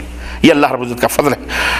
تو یہ کہنے کا مطلب یہ ہے کہ اس کو پڑھا جائے، نبی کی نسب حسب، آپ کی کتنی بیویاں، آپ کے کتنے بچے، یہ ہر مسلمان کے لیے ضروری ہے کہ اس کو ہمیشہ یاد رکھے، ہمیشہ اس کو پڑھے اور سمجھے، تاکہ اللہ کے نبی صلی اللہ علیہ وسلم کی قدم قدم پر آپ کی سیرت مبارکہ کو اپنی زندگی کا محور بنا لے۔ یہ ہر مسلمان کے لیے ضروری ہے۔ جہاں تک کہ ہم اعلان کرتے ہیں کہ آج نبی کریم صلی اللہ علیہ وسلم پیدا ہوئے، اس خوشی میں ہم جو ہے یہ جشن عید میلاد النبی مناتے ہیں، تو سوال یہ پیدا ہوتا ہے کہ یا تو نبی کی ولادت پیدائش پر خوشی ہوتی ہے، اس پر یا خوشی منائی جائے، یا جس دن نبی پیدا ہوئے اس دن خوشی منائی جائے، دن کے لیے خوشی منائے، جس دن پیدا ہوئے اس دن خوشی منائی جائے، یا نبی کی ولادت پر خوشی منائی جائے۔ بولو، دو چیزیں، ایک تو یہ ہے کہ نبی پیدا ہوئے، رسول آ گئے، اس پر خوشیاں ہیں، ایک یہ ہے جس دن آئے اس دن کی خوشیاں۔ تو آپ رسول کی پیدائش، رسول کی خوشی میں خوشیاں منا رہے ہیں آنے پر، یا اس دن کی خوشی میں، اس دن کے آنے پر خوشیاں منا رہے ہیں؟ نہیں سمجھ میں بات آئی؟ بولو، سمجھ بات نہیں آئی؟ ایک ہے دن، جس دن پیدا ہوئے اس دن کے آنے پر خوشیاں منانا، اور ایک یہ ہے کہ وہ شخصیت آ گئی، وہ رسول آ گیا، اس رسول کی آمد پر خوشی منانا۔ بولو، دونوں میں فرق ہے کہ نہیں فرق ہے؟ دونوں میں زمین آسمان کا فرق ہے۔ اگر رسول کی آمد کی خوشی ہے تو پھر روزانہ خوشیاں ہی خوشیاں ہیں، کیوں ہمارے رسول آ گئے، ہمارے رسول آئے، ہمارے رسول نے ہمیں دین دیا، مکمل اللہ کی معرفت دی، اللہ کے اس کے لیے کسی وقت اور کسی ٹائم کے مخصوص کرنے کی ضرورت، بولو، ہمیشہ ہم خوش ہیں۔ ہمارے نبی پیدا ہوئے، ہمارے نبی آئے، ہم ہمیشہ اللہ کے نبی کے اوپر خوش ہیں، اور اللہ کے نبی نے ہمیں تعلیم دی، ہم ان کے لیے ہمیشہ درود و سلام کے نذرانے پیش کرتے ہیں۔ ہم اس کے لیے کوئی مخصوص ٹائم پر ہی اللہ کے نبی کو نہیں یاد کرتے کہ اللہ کے نبی جس دن آئے اس دن خوشی منائی جائے۔ ہم تو اللہ کے نبی کی آمد کی خوشی میں ہمیشہ خوش ہیں، الحمدللہ۔ ہم ہمیشہ اللہ کے نبی کے اوپر درود بھیجتے ہیں۔ اس لیے اب رہا مسئلہ دن کا، کہ اگر تم دن کے اوپر خوشی مناتے ہو، اللہ کے رسول کی آمد پر تو ہر مومن روزانہ خوشی مناتا ہے، ہمیشہ درود پڑھتا ہے، اشہد ان محمد رسول اللہ ہمیشہ کہتا ہے، اللہم صلی علی محمد وعلی آل محمد ہمیشہ پڑھتا ہے، پڑھتا کہ نہیں پڑھتا؟ یہ اللہ کے نبی کی خوشی کی آمد۔ رہا دن کا مسئلہ، تو سوال یہ پیدا ہوتا ہے، اگر آپ یہ کہتے ہیں کہ 12 ربیع الاول کے تاریخ کو اللہ کے نبی پیدا ہوئے، اور اگر یہ تاریخ صحیح مان لی جائے تو یہ بھی مکمل اور بلا کسی اختلاف کے یہ بھی بات صحیح ہے کہ اللہ کے نبی صلی اللہ علیہ وسلم 12 ربیع الاول کو وفات بھی پائے ہیں۔ اللہ کے نبی صلی اللہ علیہ وسلم 12 ربیع الاول کو وفات بھی پائے ہیں۔ اب کوئی بھی عقل مند آدمی جس دن اس کی ماں مری ہو اس دن جشن عید کرے گا؟ وہ بولو، آپ ہم کسی کی بھی ماں اگر محبوب اس کی پیاری ماں مری ہو اس دن وہ جشن نہیں کرے گا۔ تم نے اللہ کے نبی کو اتنا آسان سمجھ لیا کہ اللہ کے نبی جس دن انتقال فرمائے، جس دن وفات پائیں، اسی دن تم نے کہتے جشن بھی منا رہے ہو۔ اور آج سے 25 سال پہلے، 20 سال پہلے یہ عید میلاد النبی کا ذکر بھی نہیں تھا، 12 وفات سب مناتے تھے۔ کیا کہتے تھے؟ 12 وفات ہے۔ کیا ہے وفات؟ مانے کیا ہوتا ہے؟ بولو، یہ بات سمجھ میں نہیں آتی۔ 12 وفات بھی ہے اور اللہ کے نبی زندہ بھی ہے۔ ایک لمحے کے لیے آئی تھی انہیں بھی موت، پھر ہمیشہ کے لیے ان کی موت مر گئی، اعوذ باللہ۔ 12 وفات بھی ہے اور جشن عید میلاد النبی منایا جا رہا ہے، ٹھرے پیے جا رہے ہیں، پیپسی پی جا رہی ہے، جشن منائے جا رہے ہیں، ناچ اور قوالیاں اور بھنگڑے گائے جا رہے ہیں۔ اللہ کے نبی کی وفات، اور جس کو اللہ کے نبی کی وفات کا حال معلوم کرنا ہو وہ صحابہ کرام رضوان اللہ علیہم اجمعین سے معلوم کرے کہ صحابہ کہتے ہیں کہ زندگی کے اندر اگر تمہارے اوپر کبھی کوئی مصیبت آئے اور کتنی بڑی مصیبت ہو، تم نبی کی وفات کو یاد کر لو، تمہاری مصیبت آسان ہو جائے گی۔ اللہ کے نبی کی وفات کی مصیبت، حضرت فاطمہ الزہرا کہتی ہیں کہ اگر ہمارے اوپر پہاڑ ہمارے سینوں کے اوپر ٹوٹ پڑے ہمیں اتنا غم نہیں ہے جتنا غم اپنے نبی کی وفات پر اور جو ہے اللہ کے نبی کی اس دنیا سے رحلت کے اوپر ہمیں اتنا غم ہوا ہے۔ تو یہ صحابہ کرام رضوان اللہ علیہم میں جن کے نزدیک سب سے بڑی مصیبت نبی کریم صلی اللہ علیہ وسلم کی وفات تھی، وہ منا رہے ہیں، وہ غمگین ہیں۔ اور آج یہ انسان نبی کی ولادت کا نام لے کر کے مولوی شیطان یہ جو ہے حلوے اور ماٹھے کھانے کے چکر میں، لوگوں کی جیبیں نذرانے وصول کے چکر میں 12 ربیع الاول کی عید میلاد النبی منا رہا ہے۔ رہا مسئلہ چوتھا کھانا پانی کھلانے کا، تو میرے عزیزو کھانا پانی کھلانے کا آپ جانتے ہیں کہ ہمیشہ کھانا پانی کھلانے کا جو ثواب، آپ روزانہ 10 آدمی کو بلا کر کے کھلائیں پلائیں، اس کے لیے سال میں ایک ہی دفعہ آپ کو یاد آتا ہے کہ غریب بھوکے مر رہے ہیں، ننگے بیچارے غریب ننگے گھوم رہے ہیں، صرف 12 ربیع الاول کو یاد آتی ہے، ہمیشہ نہیں کھانا کھلانا چاہیے۔ اس کا حکم تو یہ ہمیشہ کھانا پانی کھلاؤ، اس کے لیے کیا ضرورت ہے کہ آپ اس دن کھانا کھلائیں؟ اور اللہ کے نبی کی آمد کی خوشی ہے تو روزانہ کھلاؤ پلاؤ، اس دن کی ہی کیوں آپ خوشیاں منا رہے ہیں؟ استغفر اللہ۔ اسی طرح سے جہاں تک ذکر اور اذکار کا 5واں شبہ جو کہا جاتا ہے کہ ہم جو ہے اللہ کے نبی کا ذکر کرتے ہیں اور یہ ہے وہ ہے، اس میں قرآن پڑھا جاتا ہے، یہ کیا جاتا ہے، تو یہ تمام سب چیزیں میرے عزیزو میرے دوستو، یہ بھی اللہ کے نبی کا ذکر ہمیشہ ہوتا ہے اور ہوتا رہے گا، اور پوری دنیا کے اندر وَرَفَعْنَا لَكَ ذِكْرَكَ کا جھنڈا لہراتا رہے گا، ہر لمحے ہر پل ہر ساعت ہمارے نبی کا ذکر، جہاں جہاں اللہ کا ذکر ہوتا ہے، رب العالمین کا ذکر ہوتا ہے، وہاں وہاں رحمت للعالمین حضرت محمد رسول اللہ صلی اللہ علیہ وسلم کا ذکر ہوتا ہے۔ پوری دنیا میں مسلمان اس وقت رہ رہے ہیں، بس رہے ہیں، کوئی منٹ کوئی لمحہ خالی نہیں ہے جو اذان سے خالی ہو۔ جگہ جگہ اس وقت بھی اذانیں کہیں ہو رہی ہیں، کہیں اقامت ہو رہی ہے، کہیں جماعت کھڑی کی جا رہی ہے، ہر جگہ اللہ کے نبی کے اوپر ہمیشہ اللہ کا مدح و ثنا اور اللہ کے نبی کا ذکر ہو رہا ہے۔ ہمیں اور آپ کو یہ اس کا پابند بنایا گیا ہے کہ ہم اس طرز اور اس طریقے پر اللہ کے نبی کو یاد کریں جس طرز اور طریقے پر اللہ کے رسول صلی اللہ علیہ وسلم نے ہمیں چھوڑا ہے۔ اور اس تعلق سے یہ 5 شبہات تھے جن کے بارے میں میں نے کچھ باتیں آپ کو بتائی ہیں۔ اس تعلق سے اور بھی بہت ساری جو ہے باتیں بیان کی جاتی ہیں اور جس کے تعلق سے ہم نہیں سمجھتے کہ وہ اتنی اہم اور اتنی بڑی چیزیں ہوں، تب رہا کہ 1-2 دلیلیں حدیث اور سے کہتے ہیں کہ چونکہ ہم عید میلاد النبی اس لیے مناتے ہیں کہ اللہ کے نبی صلی اللہ علیہ وسلم نے فرمایا ہے کہ جی 2 روزے ہفتے میں رکھتے تھے، ایک پیر کو رکھتے تھے، ایک جمعرات کو رکھتے تھے۔ آپ سے پوچھا کہ اللہ کے نبی آپ پیر کو روزہ کیوں رکھتے ہیں؟ تو اللہ کے نبی نے فرمایا فَأَمَّا يَوْمَ الْاِثْنَيْنِ فَإِنَّهُ يَوْمٌ وُلِدْتُ فِيهِ وَبُعِثْتُ فِيهِ، میں پیر کو روزہ اس لیے رکھتا ہوں کہ اسی دن میں پیدا ہوا اور اسی دن میں مبعوث بھی ہوا، یعنی مجھے نبی اسی دن بنایا گیا اور اسی پیر کے دن میں پیدا بھی ہوا ہوں۔ وَأَمَّا يَوْمَ الْخَمِيسِ فَإِنَّهُ يَوْمٌ، رہا جمعرات کا دن تو تُعْرَضُ فِيهِ الْأَعْمَالُ اللَّهِ عَزَّ وَجَلَّ، تو ہم جمعرات کو روزہ اس لیے رکھتے ہیں کہ جمعرات کے دن اللہ رب العزت کی خدمت میں بندوں کے اعمال پیش کیے جاتے ہیں۔ جمعرات کے دن بندوں کے اعمال پیش کیے جاتے ہیں۔ فَأَنَا أُحِبُّ أَن يُعْرَضَ عَمْلِي عَلَى رَبِّي وَأَنَا صَائِمٌ، تو مجھے اچھا لگتا ہے کہ میں اللہ کے سامنے میرے اعمال اس حالت میں جائیں کہ میں روزے سے رہوں، اس لیے میں جمعرات کو روزہ رکھتا ہوں۔ تو کہتے ہیں کہ اللہ کے نبی پیر کو روزہ رکھتے تھے، خوشی تھی، آپ کی بعثت ہوئی اور آپ پیدا ہوئے، اس خوشی میں آپ رکھتے تھے، تو ہم بھی اللہ کے نبی کا جشن منا رہے ہیں۔ یہ دیکھیں کہاں الٹا، ہم نے کہا اچھا تو پھر اللہ کے نبی نے اپنی پیدائش کے شکریہ میں روزہ رکھا ہے، رکھا کہ نہیں رکھا؟ تو آپ بھی اللہ کے نبی کی پیدائش کی شکریہ میں روزہ رکھیں۔ پوچھو ان مولویوں سے، عید میلاد النبی منانے والوں سے، پیر کو روزہ رکھتے ہیں؟ 12 ربیع الاول کو روزہ نہیں رکھتے، چاہے کہ پیر کو روزہ رکھیں۔ اگر یہ روزہ رکھیں تو یہ حلوے ماڈے ہضم کہاں ہوں گے؟ یہ مرغ مسلم اور بریانیاں اور یہ جناب علی زردے اور پلاؤ جائیں گے کہاں؟ کس کے جہنم میں گھسیں گے؟ ہاں، اللہ کے نبی صلی اللہ علیہ وسلم سے پڑھ کر اللہ کی بہترین عبادت کرنے والا کوئی دنیا میں پیدا ہوا ہے؟ اور وہ طریقہ جو اللہ کے نبی نے بتلایا ہے اس طریقے سے بہتر کسی کا طریقہ ہو سکتا ہے؟ تو اللہ کے رسول پیر کو پیدا ہوئے، آپ فرما رہے ہیں کہ میں پیر کو اس لیے روزہ رکھتا ہوں کہ مجھے نبی بنایا گیا پیر کو اور میں پیدا ہوا پیر کو، میں اللہ کے شکر میں روزہ رکھتا ہوں۔ تو اے میری امت کے لوگوں، تم بھی اسی شکریہ میں بولو روزہ رکھو۔ یہ ہے طریقہ محبت کے اظہار کا۔ لیکن ظالم اس دن روزہ نہیں رکھتے،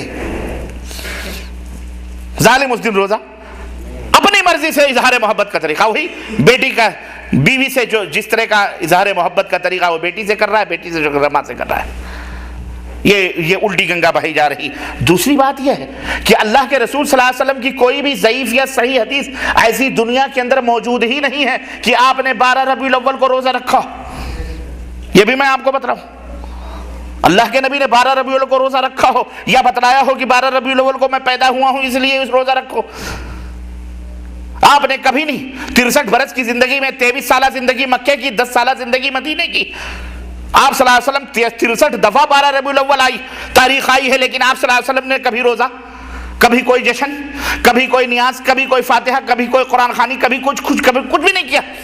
اور تو اور لے لو، دنیا میں انبیاء اور رسول کے بعد جو سب سے بڑا مقام اس کائنات میں کسی کو حاصل ہے، تو آپ بتا سکتے ہیں وہ کون سی ہستی ہے؟ وہ ذات ہے حضرت سیدنا ابو بکر صدیق رضی اللہ تعالیٰ عنہ کی۔ 2 سال اور کچھ مہینے آپ کی خلافت رہی اس دنیا کے اندر، آپ صلی اللہ علیہ وسلم کے سب سے بڑے محبت یارغار، جن کے بارے میں اللہ کے نبی نے بتلایا کہ اگر عمر کی ساری عبادتیں ترازو کے ایک پلڑے پر رکھ دی جائیں اور ابو بکر کی صرف وہ رات جو غار ثور میں ابو بکر نے گزاری ہیں وہ راتیں وہ ایک پلڑے پر رکھ دی جائیں، پھر بھی عمر کی عبادتیں کم ہو جائیں گی ابو بکر کی عبادتوں کے مقابلے میں۔ وہ ابو بکر صدیق، اس کے زمانے میں خود 12 وفات آ رہے ہیں، اس کے زمانے میں خود 12 ربیع الاول کی تاریخ آئی ہوگی کہ نہیں آئی ہوگی؟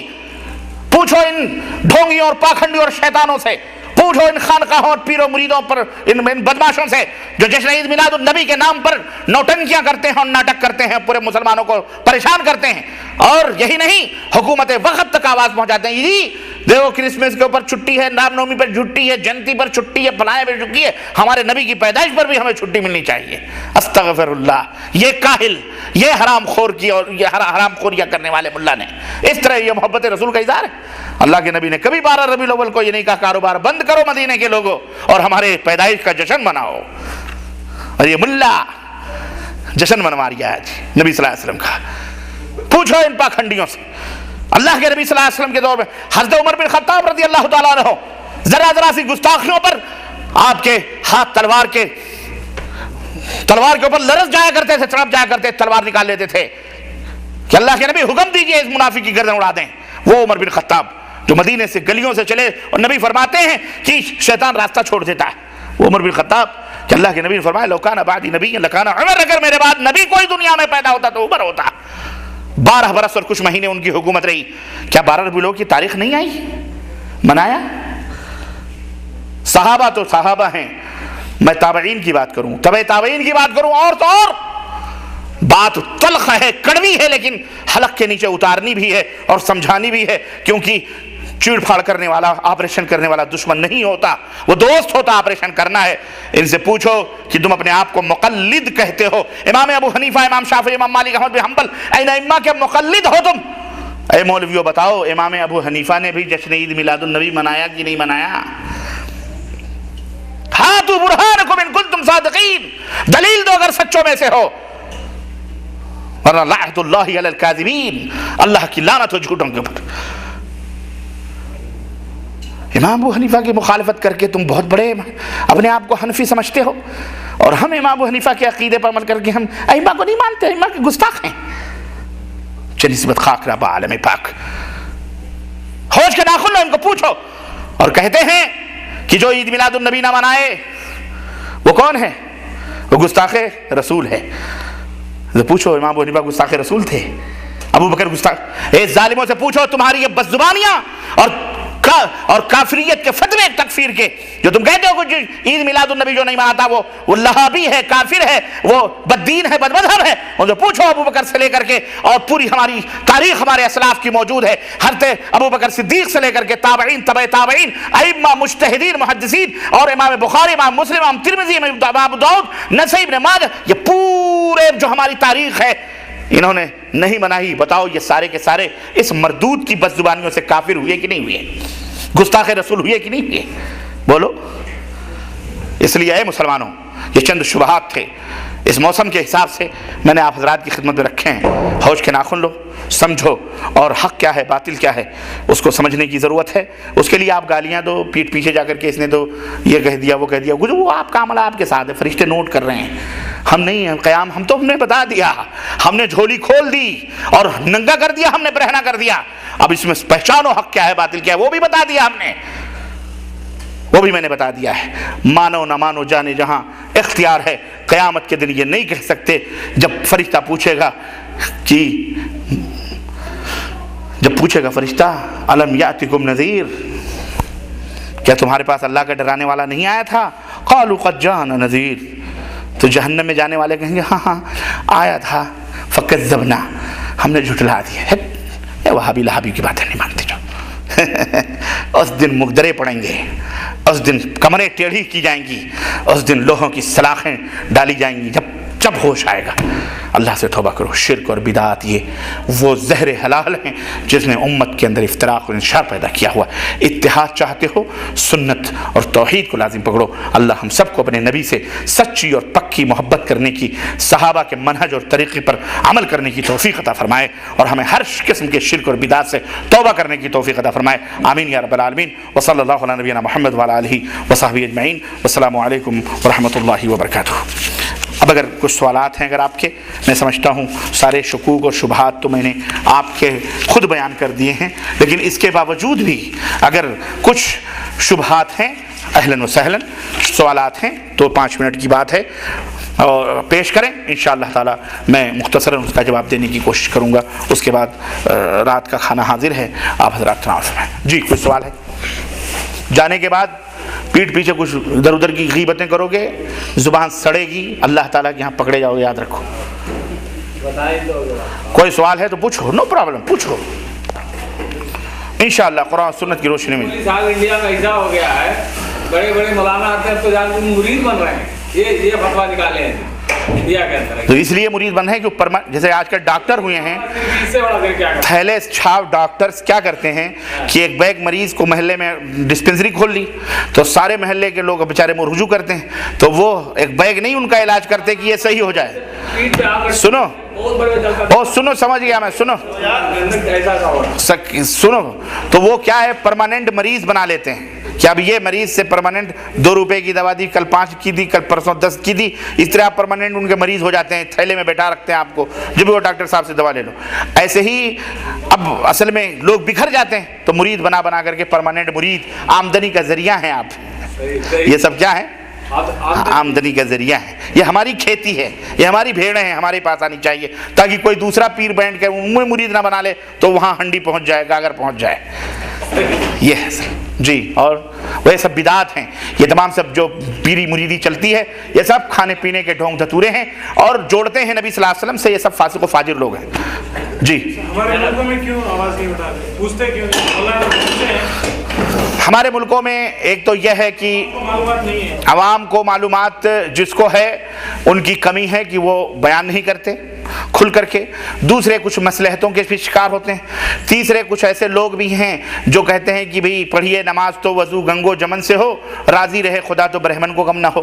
تو وہ کہتے ہیں کہ حق بولیں گے تو خامخواہ ان سے رشتہ ٹوٹ جائے گا ان سے، اس لیے سب مٹھو بنے رہو، میٹھے بنے رہو.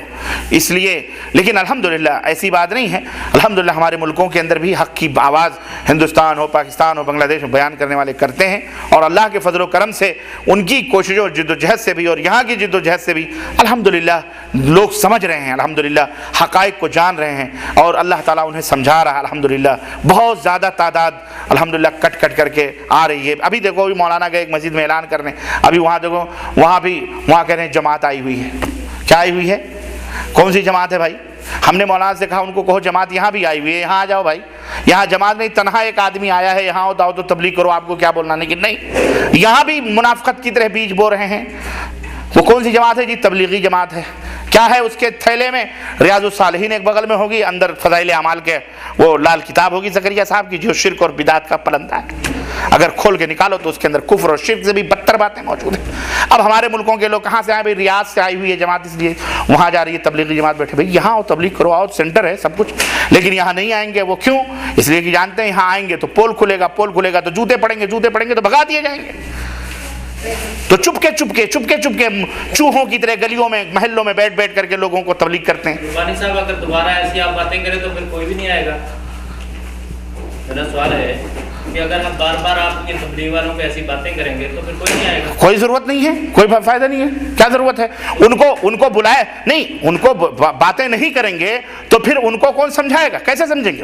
نہیں وہ سمجھے ہوئے ہیں، وہ بات نہیں وہ نہیں سمجھے ہوئے ہیں. وہ سمجھے ہوتے تو یہاں آتے. ہاں ہر مسلمان کو چاہیے کہ وہ تبلیغ کرے. بالکل ہر مسلمان کا یہ کام ہے. ٹھیک ہے، جیسے ڈاکٹر صاحب نے بات کی ہے اگر آپ ایسے تبلیغ والوں کے خلاف بار بار بات نہیں، تبلیغ والوں کے خلاف کیوں بات کی جاتی ہے یہ بھی تو سمجھیں. اس لیے کہ تبلیغ والوں کے جو کتابیں ہیں ان کتابوں کے اندر شرکیہ اور بدعتیانہ اور خرافات باتیں موجود ہیں، اور ایسی باتیں موجود ہیں کہ اگر واقعی آپ تعلیم یافتہ اور باغیرت ہیں پڑھنے کے بعد، میں نہیں سمجھتا ہوں کہ ایک مومن آدمی کبھی ان کی مدح و ستائش کر سکتا ہے. یہ بات یاد رکھیے، یہی ہمارا جرم ہے کہ ہم کھلم کھلا بیان کر دیتے ہیں. اگر ہمارے اندر کوئی عیب ہے، اللہ کی قسم صبح کا سورج بعد میں نکلے گا، بتاؤ کہ جناب تمہارا عقیدہ یہ ہے اور تمہارے جو ہے اعمال یہ ہیں، قرآن و سنت کے خلاف ہیں، اہلاً و سہلاً، اللہ کی قسم ہم آپ کی پیشانی چوم لیں گے. ہم ضد نہیں کریں گے، ہٹ دھرمی نہیں کریں گے. لیکن یہ اسلام ہے، سنیے، یہ اسلام سب کا ہے.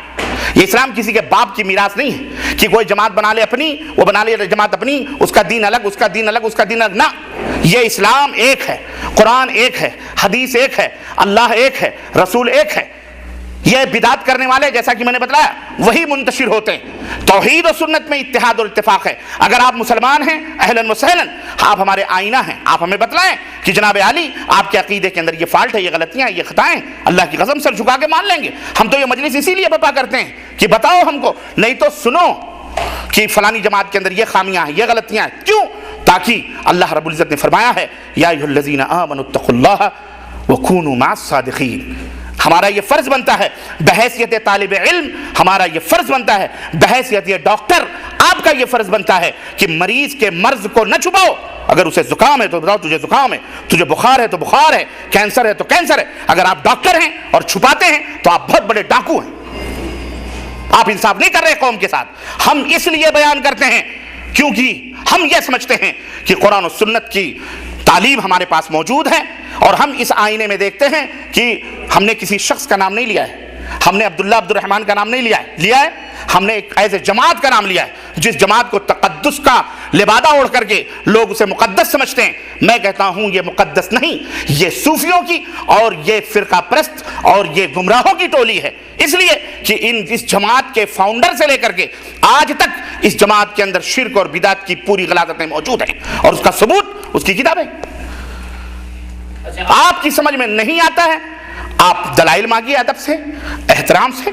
ہم نہ دیں تو ہمارا گریبان پکڑیے، اگر ہے تو توبہ کیجیے، تعصب نہ کیجیے، اندھی تقلید نہ کیجیے، ہرگز نہیں. اگر اس کائنات میں کوئی معصوم ہے تو صرف ہمارے اور آپ کے نبی حضرت محمد رسول اللہ صلی اللہ علیہ وسلم. وہی اتھینٹک ہیں، وہی سپریم کورٹ ہیں، وہی آخری جج ہیں، وہی فیصل ہیں. اپنے ایمان کو، اپنے عقیدے کو، کوئی بڑے سے بڑا مولوی ہو، کوئی بڑے سے بڑا شیخ الحدیث ہو، کوئی بڑے سے بڑا پیر ہو، آسمان میں جو ہے مسلح بچھا کر کے چل رہا ہو، سمندر کے اوپر کھڑاؤ پہن کے چپل پہن کے چل رہا ہو، اگر اس کا ایمان اور عقیدہ ہم تولیں گے قرآن و سنت کی روشنی میں، اگر صحیح ہے تو ٹھیک ہے، نہیں صحیح ہے تو جوتے کی نوک پر. ہم نہیں مانتے اسے ولی اللہ، ہم اسے شعبدہ باز جادوگر سمجھتے ہیں. کیوں؟ ہمارے پاس اصول ہیں، ضابطے ہیں. ان اصول و ضابطوں کی روشنی میں میں نے آپ سے بات کری ہے، معاف کیجئے گا، میں نے کوئی اول فول باتیں نہیں کری ہیں. اور اگر ہے ہاتھو برہانکم ان کنتم صادقین. آپ ہماری تائید کیوں نہیں کر رہے ہیں؟ آپ کو اگر کہہ دیا گیا جماعت تبلیغ آپ جو ہے دل برداشتہ ہو گئے، اس کا مطلب یہ ہے کہ آپ کے دل میں ان کے تعلق سے کچھ نہ کچھ محبتوں کے گوشے موجود ہیں اور موجود ہیں. اس لیے میں نے بات کہی کہ یہ محبتوں کے گوشے اہل حق کے ساتھ ہونے چاہیے، اہل توحید و سنت کے ساتھ ہونے چاہیے، اہل بدعت کے ساتھ نہیں ہونے چاہیے. ورنہ انما اللہ کے رسول صلی اللہ علیہ وسلم فرمایا المرء مع من احب، آدمی کا حشر اسی کے ساتھ ہوگا جس سے وہ محبت کرتا ہے. اگر آپ کو، ہم کو، اگر کسی انسان کو ابو جہل پسند ہے جائے اس کے ساتھ، اگر کسی کو ابو لہب پسند ہے جائے اس کے ساتھ. ہمیں کیا اعتراض ہے؟ لیکن ہمیں پسند ہے تو ہم اس لیے یہاں آ کے بیٹھے ہیں. تو جو بھی دین کا کام کرتا ہے ہمیں وہ پسند ہے. نہ جو دین کا کام قادیانی بھی کرتا ہے. سنیے، ہر دین کا کام کرنے، میں نے ابھی شروع میں بتلایا ہے کہ دین کا نام لے کر میرے بھائی بہت سارے لوگ نماز کی، سنیے ابھی میں نے ابتدا میں بتلائی ہے، نماز کی تعلیم، روزے کی تعلیم، حج کی تعلیم، یہ سب دین ہے کہ نہیں دین ہے؟ یہ قادیانی بھی دیتا ہے، شیعہ بھی دیتا ہے، مرزائی بھی دیتا ہے، بہری بھی دیتا ہے، خوجہ بھی دیتا ہے، قبر پرست بھی دیتا ہے، مزاری بھی دیتا ہے، قبوری بھی دیتا ہے، سارے دیتے ہیں. لیکن اللہ نے دیا ہے نا اس کو، حق راستہ اس کے اوپر، ہاں ہے نا، وہی حق راستہ. اب تبلیغی بھی وہی کرتے ہیں. اب جب ہم بھی سے آپ پوچھیں گے وہ آپ کو دلیل کے ساتھ بتاتے ہیں. نہیں، دلیل کے ساتھ نہیں بتاتے ہیں، نہیں ہے ان کے پاس دلیل. بڑے آپ دیکھو حج کے بعد جو سب سے بڑا اجتماع ہوتا ہے اعوذ باللہ، والوں کا ہوتا ہے ارے بھائی اس سے بڑا اجتماع کرسچنوں کا ہوتا ہے, نہیں وہ اندھے تو وہ بھی لا الہ الا اللہ پڑھتے ہیں, کرسچن بھی لا الہ الا اللہ پڑھتا ہے, یہودی بھی لا الہ الا اللہ پڑھتا ہے. محمد رسول اللہ پڑھنے, ہاں تب محمد, اب ایک قادیانی بھی محمد رسول اللہ پڑھتا ہے. تو ہم قادیانی کی بات نہیں کرتے. کیوں قادیانی کی بات نہیں کرتے, کیوں نہیں کرتے؟ دیکھو جی ابھی آپ نے نہیں ایک منٹ دیکھو جی, نہیں قادیانی کی بات کیوں نہیں کرتے, یہ سوال کا جواب دیں. کیوں کریں گے اس کی بات؟ کیوں کیونکہ وہ بدعتی ہے, وہ رسول اللہ کیوں بدعتی ہے وہ, میں وہی پوچھنا چاہ رہا ہوں, کیوں بدعتی ہے؟ نہیں آپ اس کا جواب دیں, آپ وہی مسئلہ حل ہے. میں عالم نہیں ہوں اور میں یہ تو غلط بات ہے. نہیں آپ اتنے عالم ہیں کہ تبلیغی جماعت کو آپ مومنین اور متقین کی سرٹیفکیٹ دے سکیں اور قادیانی کو کفر کے فتوے دے سکیں, آپ اتنے عالم ہیں, اتنی جانکاری آپ کو ہے, لیکن اب جب مسئلہ آ رہا ہے تو آپ کرو ہم اتنے عالم نہیں ہیں. بات کرنے کا مقصد یہ ہے, پہلے ہم نے کبھی یہاں سوال نہیں کیا, میرا مقصد کرنے کا بات یہ ہے کہ اگر بار بار آپ تبلیغ کے خلاف یہ بات کریں گے. میں تبلیغ کے خلاف نہیں کر رہا. اعلان کرتے ہیں مسجد میں کہ آپ بیان سننے کے لیے آتے ہیں, جب ہم بیان سننے کے لیے آتے ہیں تو آپ کبھی ان کو بستر اٹھا کہتے ہیں, کبھی ان کو بد نظر کہتے ہیں. میں نے حال میں آپ کا بیان سنا, آپ نے کہا ان کو نظر لگی ہوئی ہے, یہ بستر اٹھا کے بہت معمولی بات میں نے کہی, میں نے اس سے بھی بہت بڑی بات کہی ہے. پھر ابھی آپ جب مسجد میں کھڑے ہو کے اعلان کرتے ہیں ہم آپ کی محبت میں یہاں آتے ہیں. نہ ہماری محبت میں نہ آئیں, آپ اللہ رسول کی محبت میں آئیں, معاف کیجیے گا, اللہ اور اس کے رسول کی محبت میں آئیں. آپ اپنی نیت کو ابھی بھی خالص کر لیں, آپ اللہ رسول کی بات سننے کے لیے آئیں. معراج ربانی فلانی ڈھکانی کوئی حیثیت نہیں رکھتا ہے. معراج ربانی اگر قرآن و سنت کی بات کر رہا ہے اہلاً و سہلاً, معراج ربانی اگر قرآن و سنت کے خلاف بات کر رہا ہے جوتے کی نوک پر, تو یہی تو بات ہے نا کہ آپ اللہ کے رسول کی بات کرنے اس کو سننے کے لیے آتے ہیں. خلاص اہلاً و سہلاً, اللہ آپ کو اس کا اجر دے گا. لیکن جو اللہ رسول کے نام پر ڈھونک اور دھتورے کر رہے ہیں ان کا ہمارا ضروری ہے کہ جہاں ہم یا اللہ رب العزت فرمایا کہ کنتم خیر امت اخرجت للناس تأمرون بالمعروف وتنہون عن المنکر. سیاست ہے یہ بالکل, آپ دوسری مطلب سیاست کی طرح بات کر رہے ہو, کوئی پارٹی کو لے کے دوسری پارٹی کو, واٹ از دس؟ یہ سیاست نہیں ہے. آپ کے دماغ میں سیاست ہے تو کیا کیا جائے, آپ اس کو ڈیوائیڈ کریں اور اس کو ڈیوائیڈ سمجھیں تو یہ غلط ہے. اللہ تعالیٰ نے فرمایا کہ کنتم خیر امت اخرجت للناس تأمرون بالمعروف وتنہون عن المنکر, تم ایک بہترین امت ہو, تمہیں اس لیے پیدا کیا گیا کہ تم بھلائیوں کا حکم دو, برائیوں سے روکو. جہاں بھلائیوں کا حکم ہم دیتے ہیں, جہاں آپ کو توحید و سنت کی دعوت دیتے ہیں, وہیں شرک اور بدعت سے روکیں گے بھی. اب اس میں تکلیف ہو, کسی کو دکھ ہو, اس کی ہمیں پرواہ نہیں. وہ کام کرتے ہیں, یہی کام وہ کرتے ہیں.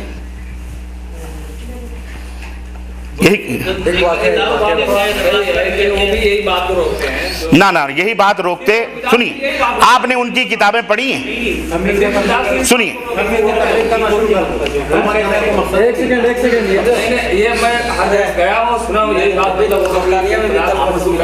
نہیں, سنیے, تبلیغ جس چیز کی وہ کرتے ہیں وہ شرک و بدعت کی تبلیغ نہیں ہے. نام تو شرک و بدعت کا ہمارے بریلوی حضرات بھی لیتے ہیں, پھر بھی آپ انہیں بدعتی کہتے ہو. کیوں کہتے ہو؟ اس لیے کہ وہ کہتے ہیں پر کرتے نہیں. مثال کے طور پر آپ فضائل اعمال اٹھائیے جو ان کی کتاب ہے, اس کے رقم دیکھیے کیا کیا گھوٹالے کیے گئے ہیں اس میں. آپ پڑھیے, سنیے نہیں, آپ پڑھیے, پڑھیں گے آپ کی آنکھیں خود کھلیں گی. ہم نے کہہ دیا نا, ہم نے حوالہ دیا, آپ اس حوالے کی تحقیق کریں. جب آپ جڑ تک پہنچیں گے, صرف سن کر کے آپ اڑ گئے نہیں, جو میں بات کہہ رہا ہوں اس کی تحقیق کریں کہ ان کے ہاں شرک. اب آپ سے میں ایک سوال میں آپ سے کرنا چاہتا ہوں. آپ ڈاکٹر ہیں, یہ مریض ہے, آپ کے پاس آیا, ڈاکٹر صاحب میری طبیعت خراب ہے. آپ سے پوچھے کیا بات ہے, آپ نے آلہ لیا, یہ لیا, دیکھ چیک کیا. آپ نہیں بتائیں گے تجھے بخار ہے, تجھے سردی ہے, زکام ہے, یہ دوا ہے, یہ دوا ہے, بتائیں گے نہیں بتائیں گے؟ پھر وہ حق آپ ہمیں کیوں نہیں دے رہے ہیں؟ اس لیے ایک سمپل سی بات ہے, سمجھنا چاہیے. ہاں سمجھو نا, آپ وہ حق مجھے کیوں نہیں دے رہے ہیں آپ؟ اس لیے کہ آپ ڈاکٹر ہیں, آپ اسے کہہ سکتے ہیں. میں ایک طالب علم ہوں, میں نہیں کہہ سکتا ہوں کہ امت کے اندر یہ خرابی ہے, یہ خرابی, یہ خرابی ہے, لوگوں اس سے بچو. ہم ابھی میں وہی خرابی بتا رہا ہوں اور آپ اس کے اوپر جزبز ہو رہے ہیں, جناب علی ناراض ہو رہے ہیں. ہاں اگر ایز اے ڈاکٹر آپ جھوٹ بولتے ہیں, ایز اے ڈاکٹر آپ جھوٹ بولتے ہیں کہ تجھے بخار نہیں ہے, تجھے سردی نہیں ہے, تو آپ اس کے ساتھ گویا کی خیانت کر رہے ہیں. یا آپ ڈاکٹر ہی نہیں ہیں, یا آپ کو پتہ ہی نہیں ہے کہ جناب علی بخار کیا ہوتا ہے, سردی کیا ہوتی ہے, زکام کیا ہوتا ہے. وہی جڑ تو پوری جو ہے اکھاڑ کے آپ بتائیں اتنے پبلک. یہی چیز میں بتانا چاہ رہا ہوں کہ جو حق آپ کو حاصل ہے ایز اے ڈاکٹر, آپ عالم ہیں, آپ جانتے ہیں, آپ جانکار ہیں مریض کی طبیعت, مزاج, آپ کو پتہ ہے اس مریض کو کینسر ہے, اس کے باوجود بھی آپ گولیوں پہ گولیاں اسے کھلائے جا رہے ہیں، گولیوں پہ نہیں بیٹا تو صحت مند ہے، تو اچھا ہے، تو اس کا مطلب یہ ہے کہ اگر کوئی ڈاکٹر اسے ایسا کر رہا ہے تو اسے پیسے اینٹنے کے چکر میں اور کچھ نہیں۔ ایک صحیح اور امانت دار ڈاکٹر کا فریضہ یہ ہے کہ اسے مشورہ دے کہ بیٹا تجھے کینسر ہے، ایک نہیں تو 1000 نہیں لاکھوں روپے کی گولیاں کھا لے، تجھے کوئی فائدہ نہیں پہنچ سکتا جب تک یہ کینسر موجود ہے، تو جا کینسر کا آپریشن کرا لے، ٹھیک ہے۔ ہم بھی یہی کہتے ہیں کہ کوئی بھی انسان ایز اے جماعت ہو یا ایز اے تنظیم ہو یا ایز اے تحریک ہو، ایز اے فرد ہو، اگر اس کے اندر شرک اور بدعت کے جراثیم موجود ہیں، اللہ کی قسم وہ نماز نہیں، روزے نہیں، وہ دنیا بھر کی دعوت دے دے، اس کے منہ پہ مار دی جائے گی، اس کا کوئی فائدہ نہیں۔ یہی بات ہم کرتے ہیں کہ شرک نہیں کرو، تو پھر اختلاف کیوں کرتے ہو بھائی؟ تو پھر آپ کو تکلیف کیوں ہوئی؟ ابھی بات یہ ہے کہ ابھی آپ نے ڈاکٹر صاحب کی مثال دی ہے کہ ڈاکٹر صاحب اس کا علاج نہیں کرتے تو یہ غلط کرتے ہیں، تو اس کا مقصد یہ ہے کہ جتنے علماء اکرام ہیں وہ بالکل فارغ ہیں۔ آپ کا مقصد یہ ہے کہ جتنے علماء اکرام ہیں دنیا میں، وہ ڈاکٹر صاحب سے پوچھئے کہ اگر 10 ڈاکٹروں نے مل کر کے کہہ دیا کہ یہ مریض صحیح ہے، اور ڈاکٹر صاحب کی اپنی تحقیق اور تفتیش سے اور حقائق سے اور باقاعدہ دلائل سے کہ یہ آدمی واقعی مریض ہے، اب وہ کہہ نہیں ہم تو 10 ڈاکٹروں سے کہہ کر کے آئے ہیں تو ہم کیسے مریض ہو سکتے ہیں، تو اور وہ مر جائے تو اس کا ذمہ دار کون ہے؟ تو خلاص، تو ایسے ہی 10 جاہل بھی ہو سکتے ہیں، وہ عالم نوا جاہل بھی ہو سکتے ہیں، لیکن ہم علماء کرام کی بات کرتے ہیں۔ بھائی آپ علماء کرام کی، آپ قرآن و سنت کی بات کریں نا۔ نہیں، یہ چیز کون ڈیسائیڈ کرے گا کہ آپ کو کس جماعت میں جانا ہے؟ کون ڈیسائیڈ کرے گا؟ نہیں، آپ کو مسلمان رہنا ہے، آپ کو کسی جماعت میں نہیں جانا ہے، آپ کو کسی جماعت میں اللہ تعالیٰ نے پیدا نہیں کیا۔ نہیں، سنیے ڈاکٹر صاحب، آپ مسلمان ہیں، آپ کتاب و سنت کے پیروکار ہیں، آپ رسول اللہ صلی اللہ علیہ وسلم کی جماعت کے ساتھ رہیں، آپ کسی جماعت کے ساتھ جو انسانوں نے بنائے ہیں، قادری صاحب نے بنائے ہیں یا الیاس صاحب نے بنائے ہیں یا جو ہے بریلی امام صاحب نے بنائے ہیں، فلانے نہ، کسی جماعت کے ساتھ آپ کو رہنے کا حکم نہیں دیا گیا۔ یہ بات آپ کو جس نے بھی بتایا اس نے آپ کو مس گائیڈ کیا ہے۔ اطیعوا اللہ و اطیعوا الرسول، بس یہ ہے اصل جماعت۔ ابو بکر کس جماعت کے ساتھ تھے؟ عمر بن خطاب کس جماعت کے ساتھ تھے؟ حضرت امام ابو حنیفہ، امام شافعی، یہ کس جماعت کے ساتھ تھے؟ صحابہ تابعین کس جماعت کے ساتھ تھے؟ آپ کو جس نے یہ بتایا کہ آپ کو کسی نہ کسی جماعت کے ساتھ ضرور ملنا ہے، یہ اس نے مس گائیڈ کیا آپ کو، اس نے خیانت کی آپ کے ساتھ، اس نے بددیانتی کی ہے۔ ہمیں اللہ نے کسی جماعت کے ساتھ پیدا نہیں کیا، آپ کو اللہ کے رسول فرمایا، اللہ تعالیٰ نے فرمایا کونوا مع الصادقین، یہ ہے جماعت۔ اے ایمان والو، سچوں کے ساتھ بیٹھو۔ سچا کون ہے؟ جو اللہ کے ساتھ سچا ہو، رسول کے ساتھ سچا ہو، آپس میں سچا ہو، جس کا ایمان اور عقیدہ سچا ہو۔ اور سچا کیسے ہوگا؟ اللہ اور اس کے رسول کی طرح آپ کا ایمان اور عقیدہ ہونا چاہیے۔ ایرو گیرو نتھو خیرو جمن زبراتی کی طرح نہیں ہونا چاہیے کہ داڑھی بڑھا لی، ٹگڑ باندھ لیا، جبے چھبے لے لیے، بسترے لے لیے، علامہ ہو گئے، چلو ان کے عقیدے کی طرف۔ یہ کون ہے بھائی؟ آؤ عزت سے، احترام سے آؤ، بیٹھو، اپنا عقیدہ بیان کرو۔ آپ کا عقیدہ کیا ہے؟ کیا ہے آپ کا عقیدہ؟ بیان کرو۔ قرآن و سنت کے مطابق ہے، اہلاً و سہلاً، سراخ پہ، لیکن قرآن و سنت کے مطابق نہیں ہے، مع السلام، جائیے آپ اپنے آپ کو صحیح کیجئے، درست کیجئے۔ آپ کے اندر شرک ہے، آپ کے اندر بدعات ہیں، توبہ کرو اس سے، یہ ہمارا فرض بنتا ہے۔ بتائیں کوئی بھی جماعت کے کوئی بھی عالم قرآن اور سنت کے مطابق چلتے رہے، اس میں کوئی اعتراض کرنے کا سوال ہی نہیں رہتا نا۔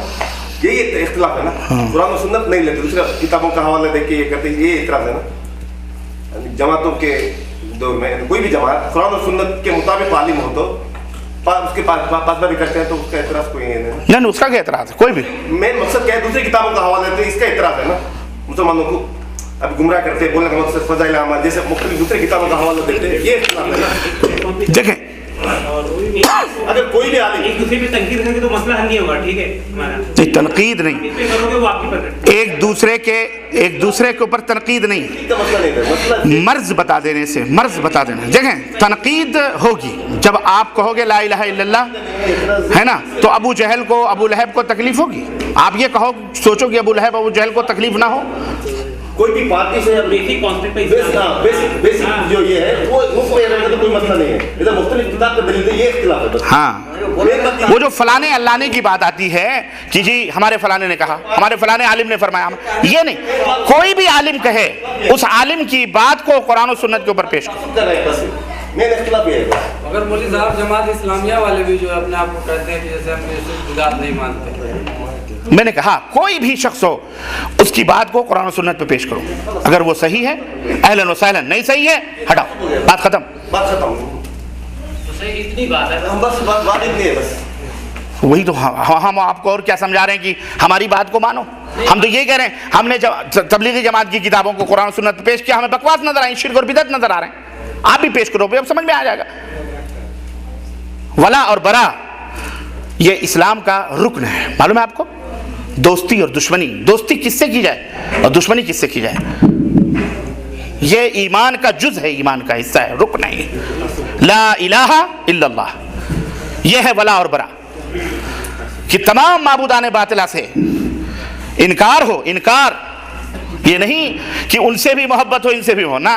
اللہ نے لا الہ, پہلے انکار کرو, انکار خلاص, تردید کرو, تنقید کرو. یہ تیرے بت نہ اٹھ سکتے ہیں, نہ بیٹھ سکتے ہیں, نہ چل سکتے, نہ پھر سکتے, نہ کھا سکتے, نہ پھر سکتے. لا الہ, یہ جھوٹے. پہلے انکار. سر آپ نے بولا ایک سیکنڈ پہلے سنو.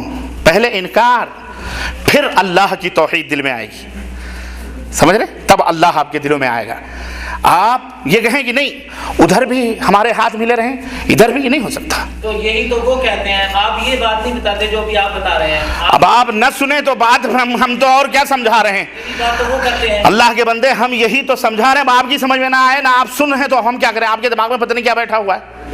جب سے تو میں یہی چلا رہا ہوں, اور کیا کر رہا ہوں. نہیں, آپ تو وہ یہ بات نہیں کہہ سکتے, معاف کیجئے گا. اب دیکھیں, ایز اے جماعت, ایک جماعت ہے. دیکھو سنو, اب جماعت کی بات آئی ہے. اللہ کے رسول صلی اللہ علیہ وسلم نے فرمایا افترقت الیہود علی 71 فرقہ, یہودی 71 فرقوں میں بیٹھے.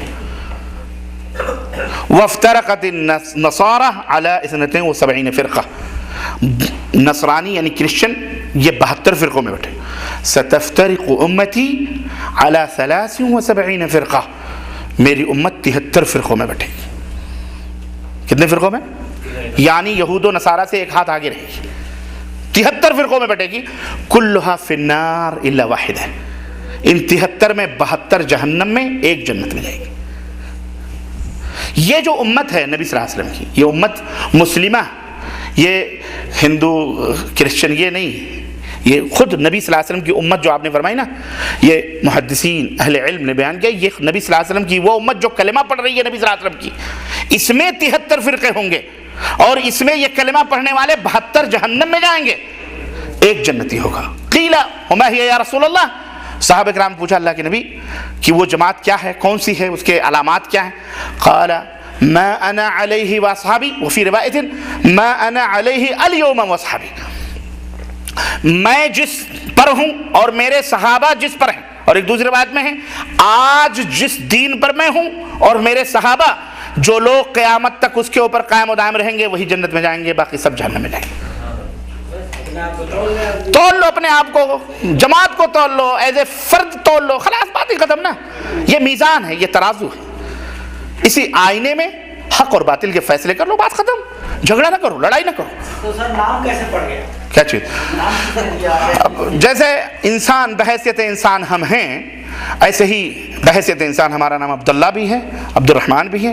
نام لوگوں نے رکھ لیے تاکہ جناب علی روٹیاں بوٹیاں کھانے میں ذرا آسانی ہو جائے, ہمارا آدمی ادھر نہ جائے, ادھر کا آدمی ادھر نہ جائے, ہمارا کسٹمر ہمارے ہی پاس رہے. ہمارے پاس بھی مسند ہونی چاہیے, ان کے پاس بھی مسند ہونی چاہیے. آپ ہی گدی کے مالک بنے بیٹھے رہیں, اس لیے نام رکھے گئے پہچان کے لیے, اور اللہ نے رکھواتے نہیں تو نبی کی یہ خوشخبری, یہ پیشین گوئی ثابت کیسے آتی کہ 72 جہنم میں جائیں گے. حدیث میں کے نام رکھیں گے تو یہ تو خود صحابہ نے اپنا نام رکھا ہے کہ نحن اہل الحدیث, صحابہ نے, محدثین نے اپنا نام رکھا ہے, اس پہ کوئی اعتراض نہیں کر سکتے. تو صحابہ نے اپنے لیے پسند کیا ہے, اس لیے کہ اہل الرائے پیدا ہو چکے تھے, اہل البدع پیدا ہو چکے تھے. صحابہ کے زمانے میں رافضی شیعہ پیدا ہو چکے تھے, اس لیے اس نام کو رکھا گیا تاکہ ان ذلیلوں سے ہماری چنانت رہے. سمجھ رہے نا, ورنہ وہ بھی اپنے آپ کو مسلمان کہتے, خوارج بھی اپنے آپ کو مسلمان کہتے, جو حضرت علی اور حضرت امیر معاویہ اور دیگر صحابہ کو کافر کہتے تھے, برجستہ کافر کہتے تھے. علی کافر ہے, اور نماز پڑھتے تھے, مسجدیں بناتے تھے جناب علی, اور آج بھی ہیں. کیا کریں گے آپ, یہ فتنہ ہے.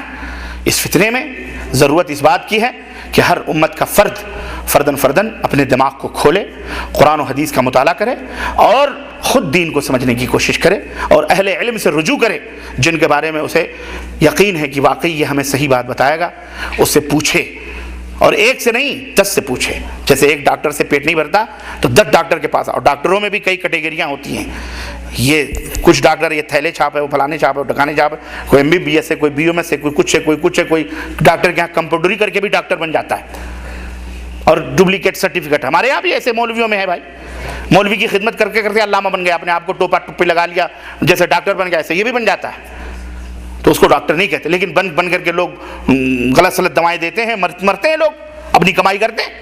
ہر ڈپارٹمنٹ میں ایسے ڈپلیکیٹ لوگ موجود ہیں۔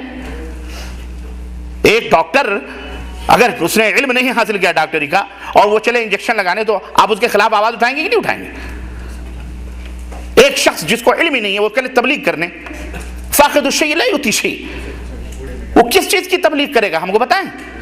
جو جاہل ہے بیچارہ، اسے علم کی ضرورت ہے، اسے قرآن کی ضرورت ہے، اسے خود اندھا کیا دوسروں کی رہبری کرے گا؟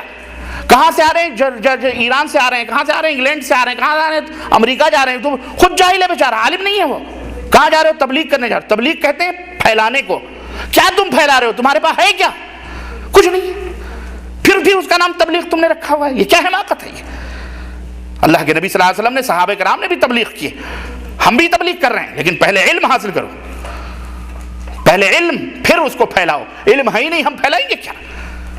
جب کوئی مسئلہ پھنسے گا تو جی امیر صاحب سے پوچھ لیجیے، ہم تو عالم نہیں ہیں۔ ارے ابھی تک تو آپ عالم کی بات کر رہے تھے، تبلیغ کرنے نکلے، اب جب آپ پھنسے تو کہہ رہے ہیں عالم نہیں ہے، غلط بات ہے۔ اس لیے یہ بغیر علم کے کسی کو فتویٰ دینا، کسی کی تبلیغ کرنا، بغیر کسی بات کے جانے ہوئے جہالت میں اس طرح کی حرکتیں کرنا، یہ حرام ہے، یہ حرام ہے۔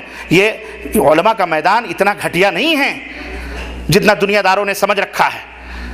اپنے اپنے میدان میں تو ہمیں نہیں گھسنے دیتے کہ جی انجینئر ہے تو آپ کو کیا پتا ہے انجینئر کیا، سیاست آپ کو کیا معلوم ہے سیاست ہے، ہم ڈاکٹر آپ کو کیا معلوم ڈاکٹری ہے؟ جناب علی یہی قرآن اور حدیث ہی ایک گھٹیا میدان ملا ہے کہ جو بھی داڑھی اور موچ بڑھا لے، ٹوپی لگا لے، علامہ بنے پھرے؟ نہ، اہل علم نے اس کے اوپر قدغن لگائی ہوئی ہے۔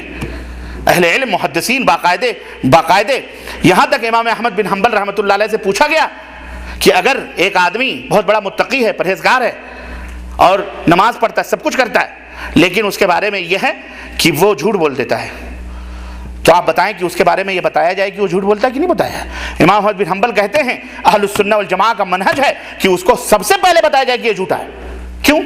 اس لیے کہ وہ جھوٹا ہے، وہ اس کے اندر ایک خرابی ہے، اور بقیہ نیکیوں کی وجہ سے لوگ اس خرابی کو بھی اچھا سمجھ کر کے پکڑ لیں گے، اس لیے اس کو پہلے بتایا جائے یہ جھوٹا ہے، پہلے بتایا جائے کہ یہ جھوٹا ہے، تاکہ اس کی خرابیوں کو لوگ اچھا سمجھ کر کے نہ بنا، کیونکہ وہ تو ہے جہاں تک نماز روزہ حج زکات وہ نہیں بیان کیا جائے گا، اس کا نہیں بیان کیا جائے گا، اس کی نماز روزے اس کی ذات تک ہے، بس لوگوں وہ نماز پڑھتا ہے اپنے لیے پڑھتا ہے، ہمارا کوئی فائدہ ہو سکتا ہے، لیکن وہ جھوٹا ہے، لوگوں کو بتلایا جائے یہ جھوٹ بولتا ہے تاکہ اس کے شر سے لوگ محفوظ رہیں۔ ایسے ہی کوئی بھی جماعت، کوئی بھی فرد اگر شرک اور بدعت کے اندر ملوث ہے، اس جماعت کے بارے میں بتایا جائے گا کہ اس جماعت کے اندر شرک اور بدعت ہے، تاکہ اس کی اور دیگر خرابیاں اس کے اندر منتقل نہ ہو سکیں، وہ اپنے اور جراثیم کو ان کو منتقل نہ کیا جائے۔ یہ محدثین کا اصول ہے اور یہ امت کا اصول ہے، یہ اللہ اس کے رسول کے اصول ہیں۔ یا ایھا الذین آمنوا ان جاءکم فاسق بنبأ فتبینوا، کوئی بھی شخص خبر لے کے آئے اس کی تحقیق کرو، بغیر تحقیق کوا کان لیا جا رہا ہے، کوے کے پیچھے مت دوڑو۔ آج اسی لیے ہم گمراہ ہوئے، آج اسی لیے ہم بھٹک رہے ہیں اور جہنم کے راہوں پہ چل رہے ہیں۔ اللہ سے توبہ کریں ہم، اور اللہ سے ڈریں، اور سچے لوگوں کے ساتھ بیٹھیں، سچے لوگوں کے ساتھ۔ ایک جماعت جنتی ہے، باقی سب جہنمی ہے، وہ جماعت موجود ہے الحمدللہ، قرآن و سنت کی جماعت ہے الحمدللہ، اس کے ساتھ بیٹھو اٹھو۔ لیکن جب پتہ چل جائے، ایک آدمی اگر زناکاری میں مشہور ہو جاتا ہے یا پکڑا جاتا ہے، ایک ہی دفعہ بیچارے نے زنا کیا ہے، آئندہ اسے اپنے دروازے پر کوئی نہیں بٹھاتا ہے۔